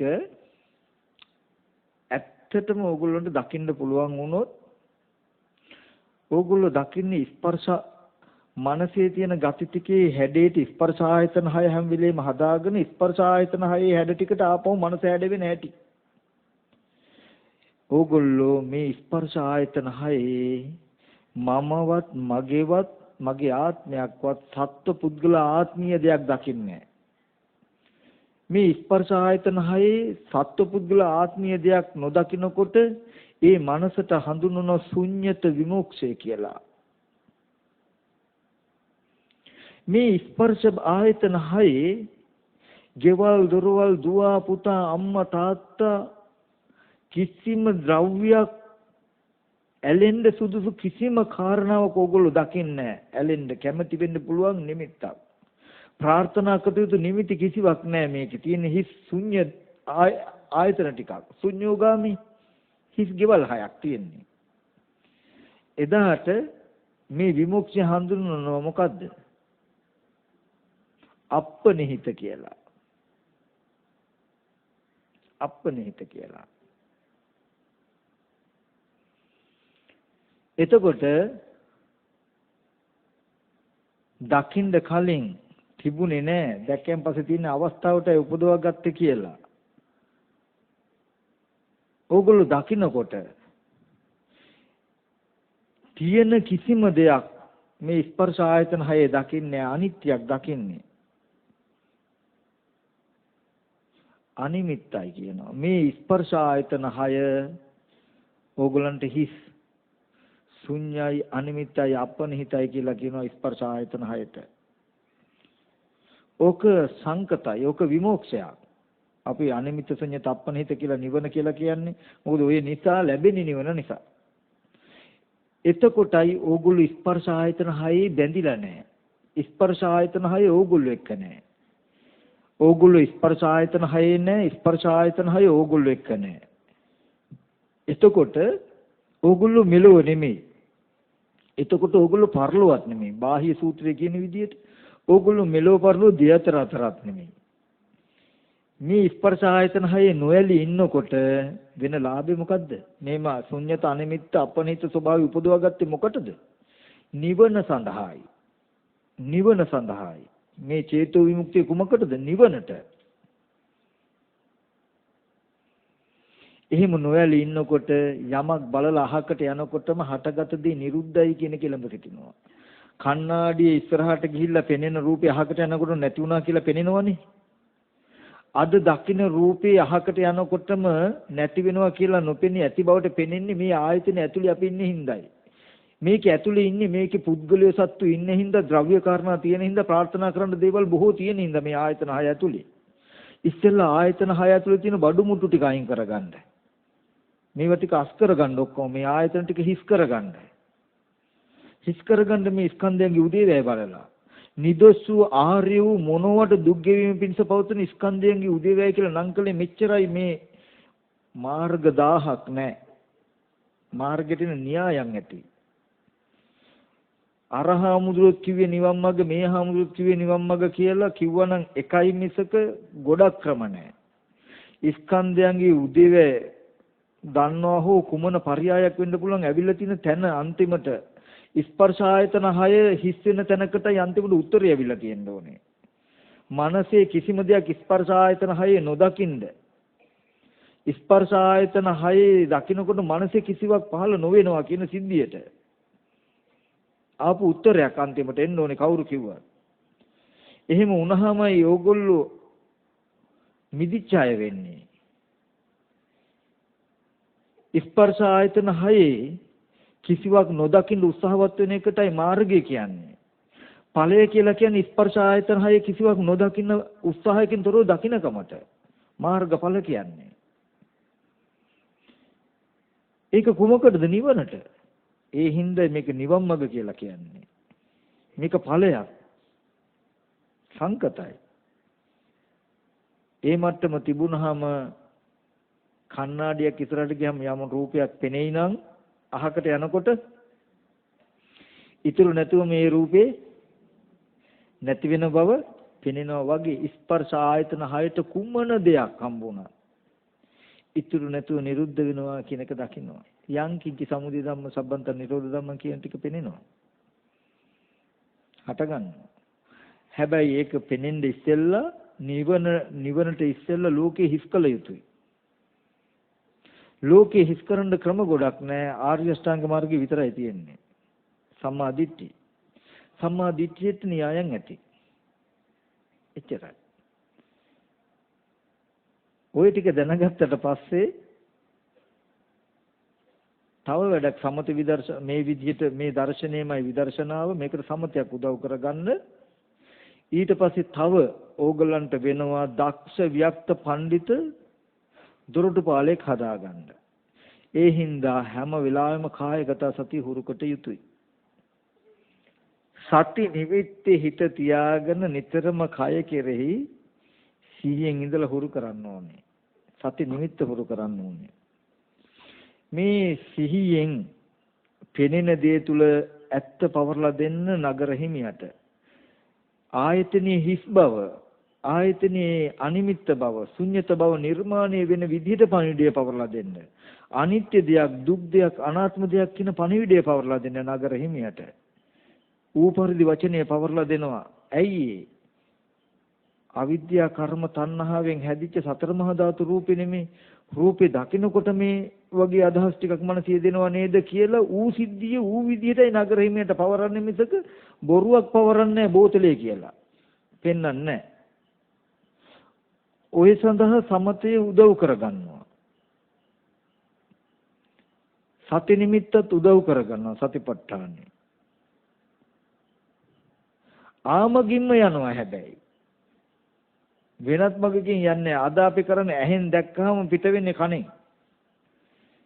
ඒ කියන්නේ මේ පෙනෙන දේ හඬයි ඇහෙන්නේ. ඇහෙන දේ පෙනෙන්නේ. ඇහෙන දේ අවසන් කරන්නේ පෙනෙන දේ අවසන් කරන්නේ ඇහෙන්. දැන් එහෙම නැහැ. පෙනෙන දේ මේ ඉවරයි. මෙතන තියෙන ඇත්ත විදර්ශනා කළාම ආයේ වෙන ආයතනයකට යන්නේ නැහැ. ඇහෙනකොට ෆෑන් එකේ ශබ්ද කියලා ඇහුනොත් එයා දන්නවා මේ සද්දේ ෆෑන් එකේ උනේ කොහොමද කියලා. මේ වගේම හිතේ නිමිත්තක් අරගෙන මේ හඩේටයි ෆෑන් එක කියන්නේ කියලා ඒ නිමිත්ත සිහි කරපු නිසායි කන හැදුනේ. ඒ කනට ශබ්දේ ගැටෙනකොට දැන් කන හදාගන්න උදව් වෙච්ච සද්දේ හදාගන්න උදව් වෙච්ච gati ටික ආයේ මනසේ දිලා නේද කියලා උත්තරේ. එතකොට මේ රූපයේ මේ සද්දේ ෆෑන් එකේ ශබ්ද කියලා ගන්න සතර මහා ධාතු උපාදාය රූපේ හදාගත්තේ ෆෑන් එකේ ශබ්ද කියන නිමිත්තෙන් කියන ටික දන්නවා. ඔන්න ඔය විදිහට බලලා සීලය හදාගන්න සමතකමටහනකින් හිත වඩන්න මේ වගේ විදර්ශනා කරන්න. තමන්ටම ප්‍රත්‍යක්ෂ ඥානයක් උපදී. මම මේ කිව්වේ බුදුහාමුදුරුවෝ දේශනා කළ ධර්මයක් නන් නෙමෙයි. මගේ ධර්මයකුත් නෙමෙයි. පිටකේ තියෙන දෙයක්ුත් නෙමෙයි. සත්‍යයක් කිව්වේ හැමෝගෙම ජීවිතවල හැමදාම වෙන. හැමදාම බුදුරජාණන් වහන්සේ නමක් ලෝකේ පහළ වුණත් නොවුණත් හැමදාම තිබුණු හැමදාම තියෙන ඕගොල්ලන්ගේ ජීවිතවලම තියෙන ඇත්ත. බුදුහාමුදුරුවෝත් ඒකයි දේශනා කළේ. බුදුහාමුදුරුවෝ බුදුබණ කියලා දේශනා කළේ ඕගොල්ලන්ගේ ජීවිතය ගැන. බුදුහාමුදුරන් තිබුණේ බුදුහාමුදුරන්ගේ ධර්මයක්. ලෝකයට දේශනා කළේ. ඒ නිසා ඕගොල්ලන් තුල ඔය කියන සිද්ධිය නැත්තම් ඕගොල්ලන්ට ඔහොම වෙලා නැත්තම් මේකේ විස්තරේ බොරු කියන්නේ. සුවක්ඛාතෝ භගවතා ධම්මෝ භාග්‍යවතුන් වහන්සේ මේ ධර්මයේ මනාකොට දේශනා කළා තියෙනවා. මොනතරම් ඇත්තට අපේ ජීවිතය ගැන සාත්‍තරේ කියලා තියෙනවද කියලා ඕගොල්ලන්ට තේරෙයි. ඕගොල්ලෝ තුල මේක දැක්කොත්. ඇත්ත තමයි මේ සාත්‍රය හරියටම කියලා තියෙනවා. එහෙනම් තේරෙයි මේ ඇත්ත කියන්න නම් මේ මනසේ මේ අවබෝධය තිබිලා තියෙන සම්මා සම්බුද්ධයි. ඇත්ත තමයි බුදුහාමුදුරු බුද්ධත්වයට පත් වෙලා මේ ධර්මය අවබෝධ කරගෙන තියෙනවා තමයි. නැත්තම් කියන්න බෑ. අපේ ජීවිතේ වැරද්ද. බුදුහාමුදුරන්ගේ බුද්ධත්වයට අදහන්නේ බුද්ධත්වය ගැන ප්‍රත්‍යක්ෂ නුවණක් කි. ධර්මයේ අදහන්නේ ප්‍රත්‍යක්ෂ නුවණක් කි. මේ ස්පර්ශ නිරෝධයේ පිණිස යම් කිසි කෙනෙක් පිළිපන්නේ නම් හේ සුපටිපන්නයි. යමෙක් සතර මහා ධාතුවක් දැන සතර මහා ධාතු ඇතිවීමක් දැන නැතිවීමක් දැන සතර මහා ධාතුව නිරුද්ධ කිරීම පිණිස පිළිපන්නේ නම් හේ ලෝකේ සිපටිපන්නයි. යමෙක් ලෝකේ සුපටිපන්නද තේ ීමස්මින් ධම්ම විනයං ගාදන්ති. යා මේ ශාසනය බැසගෙන සිටින කෙනෙක් කියලා තමුන්ට ශ්‍රද්ධාව ඇති කරගන්න පුළුවන් සංගය කෙරේ. අපි වචනෙන් කියන ಗುಣ ටික ඕගලන්ට තේරෙයි. ඒ නිසා හැමදෙනාම මේ අහගත්ත ටික හොඳට හිතන්න. මං කිව්වේ බොහොම වටිනා ගැඹුරු කරුණු ටිකක්. නමුත් මේ ටිකෙන් අපේ ජීවිතයකට අත් වෙන සැනසෙල්ල මෙන්න මෙච්චරයි කියලා වචනකින් කියන්න බෑ. ඒ තරම් අර්ථයක් මේ තුලින් අපිට නිර්මාණය වෙනවා. මේකේ වටිනාකම තේරුම් අරගෙන සද්ධාවෙන් මේ ධර්මයට හිත තබලා තමන්ගේ නිවීම තමන්ගේ මිදීම හදාගන්න හැමදෙනාමත් උත්සාහවත් වෙන්න කියලා මේ දේශනාව අවසන් කරනවා. ඒ සඳහා ඔබට මේ දේශනාව පාරමිතාවක්ම වේවා. අපි පින් අනුමෝදන් කළ යුතු තැන් වලට පින් අනුමෝදන් කරමු. අද බණ අහලා ධර්ම දේශනා කරලා අපි හැමදෙනාම ගොඩාක් කුසල් සිද්ධ කරගත්තා. මේ පහල කරගත්තා වූ සියලුම කුසල ධර්මයන් විශේෂයෙන්ම අපි මහා සංඝරත්නයට අනුමෝදන් කරමු. අද දවසේදී මේ විහාරස්ථානයේ වැඩ නොසිටියත් ඕගලන්ට බණ අහන්න මේ ශේස්ත්‍රය හදලා මේ වටපිටාව හදලා හදිසි අවශ්‍යතාවයක් සඳහා විහාරයෙන් පිටව ගිය අවසරයි අපේ ගෞරවනීය උඩුවේ ලොකු හාමුදුරු සිහිපත් කරනවා. ගෞරවනීය නායක හාමුදුරන් වහන්සේ වරක් ප්‍රමුඛ විහාරස්ථ වාසී පිටින් වැඩියා වූ මහා සංඝරත්නයට මේ සියලු කුසල ධර්මයන් අපි අනුමෝදන් කරනවා. අනුමෝදන් වෙත්වා. පින්වත් ස්වාමීන් වහන්සේලාට නිදුක් නිරෝගී සුවපත් භාවයේ චිරජීවනයේ වෙත්වා. කරන කින ශාසන මාමක කටයුතු සිද්ධ කරගන්න ශක්තිය ධෛර්යය ලැබේවා. පින්වත් ස්වාමීන් වහන්සේලා ප්‍රාර්ථනීය බෝධිකින් උතුම් නිවනින් සැනසෙත්වා කියලා පින් අනුමෝදන් කරන්න. ඒ වගේම අද දවසේදී සිද්ධ කරගත මේ සියලුම කුසලයන් ලෝකීය සම්බුද්ධ ශාසනයත් මේ පින්වුතුන්වත් මේ විහාරස්ථානට අධිග්‍රහිත ශාසන වාමකිෂ්ඨකාරක සීල දෙවියෝ මේ පින් අනුමෝදන් වෙත්වා. දෙවියන්ගේ දිවයිසුරු වැඩි දියුණු කරගෙන මේ දිව්‍ය රතන බෝධියකින් උතුම් නිවනින් සැනසෙත්වා.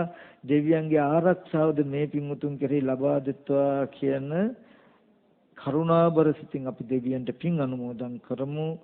ආකාශට්ඨා ච බුම්මට්ඨා දේවා නාග මහිද්దికා පුඤ්ඤන්තං අනුමෝදිත්වා චිරන් රැක්කන්තු බුද්ධ ශාසනං. ආකාශට්ඨා ච බුම්මට්ඨා දේවා නාග පුඤ්ඤන්තං අනුමෝදිත්වා චිරන් රැක්කන්තු බුද්ධ ශාවකං. ආකාශට්ඨා ච බුම්මට්ඨා දේවා නාග පුඤ්ඤන්තං අනුමෝදිත්වා බෝධයන්තු සිවම් පදං. ඒ වගේම ගෞරවනීය ස්වාමීන් වහන්සේලාගෙත් මේ ගිහි පින්වතුන්ගෙත් නමින්සේ කැලිරිය කළා වූ යම්තා ඥාත සමයක් සිටින ඒ සියලු දෙනාත් මේ පින් අනුමෝදන්ව ඒ අයද සුඛී සුවපත් දුකක සිටින දුකින් අත මිදී සපවත් භාගයටපත් වීමෙන් උතුම් නිවන සැනසෙත්වා කියලා අපි ඥාතින්ට පින් අනුමෝදන් කරමු. ඉදම්මේ ඥාතිනං හෝතු සුඛිතා.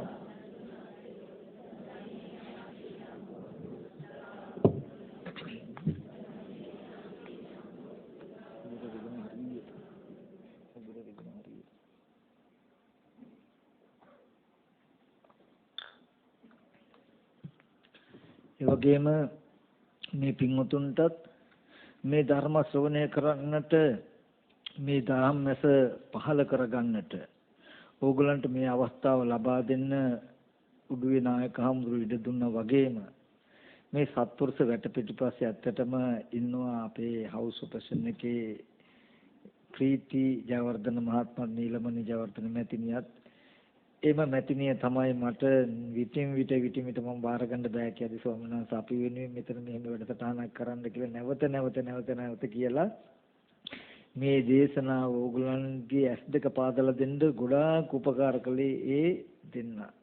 ඉතින් ඒ පින්වත් නෝනා මහත්මියටත් ප්‍රීති මහත්මිය ඇතුළු දුව දරුවෝ ඇතුළු පවුලේ සියලු දෙනාටත් ඒ වගේම මේට සහ සම්බන්ධ වෙච්ච මේ පින්වත් සියලුම දෙනාටත් මේ සඳහා ඕගලන්ට මේ කුසල ධර්ම සිද්ධ කරගන්න එන්න ඉඩ අවස්ථාව සලසලා එන්නට නොහැකි ගෙවල් දොරවල් යම්තර සැටනම් ඒ සියලු දෙනාටත් මේ සියලුම දෙනාට පින් අනුමෝදන් වූ දෙවියන්ගේ දේව ආශිර්වාදයෙන් තුන්රුවන් සතු අනන්ත ගුණ බලයෙන් මේ පුණ්‍ය ශක්තියගේ බලයෙන් මේ සෑම දිනාගේම මෙලොව ජීවිත වලට ඇතිවන්නා වූ ලෙඩ දුක් කරදර බාධක අපල උපද්‍රව දුරු වේවා.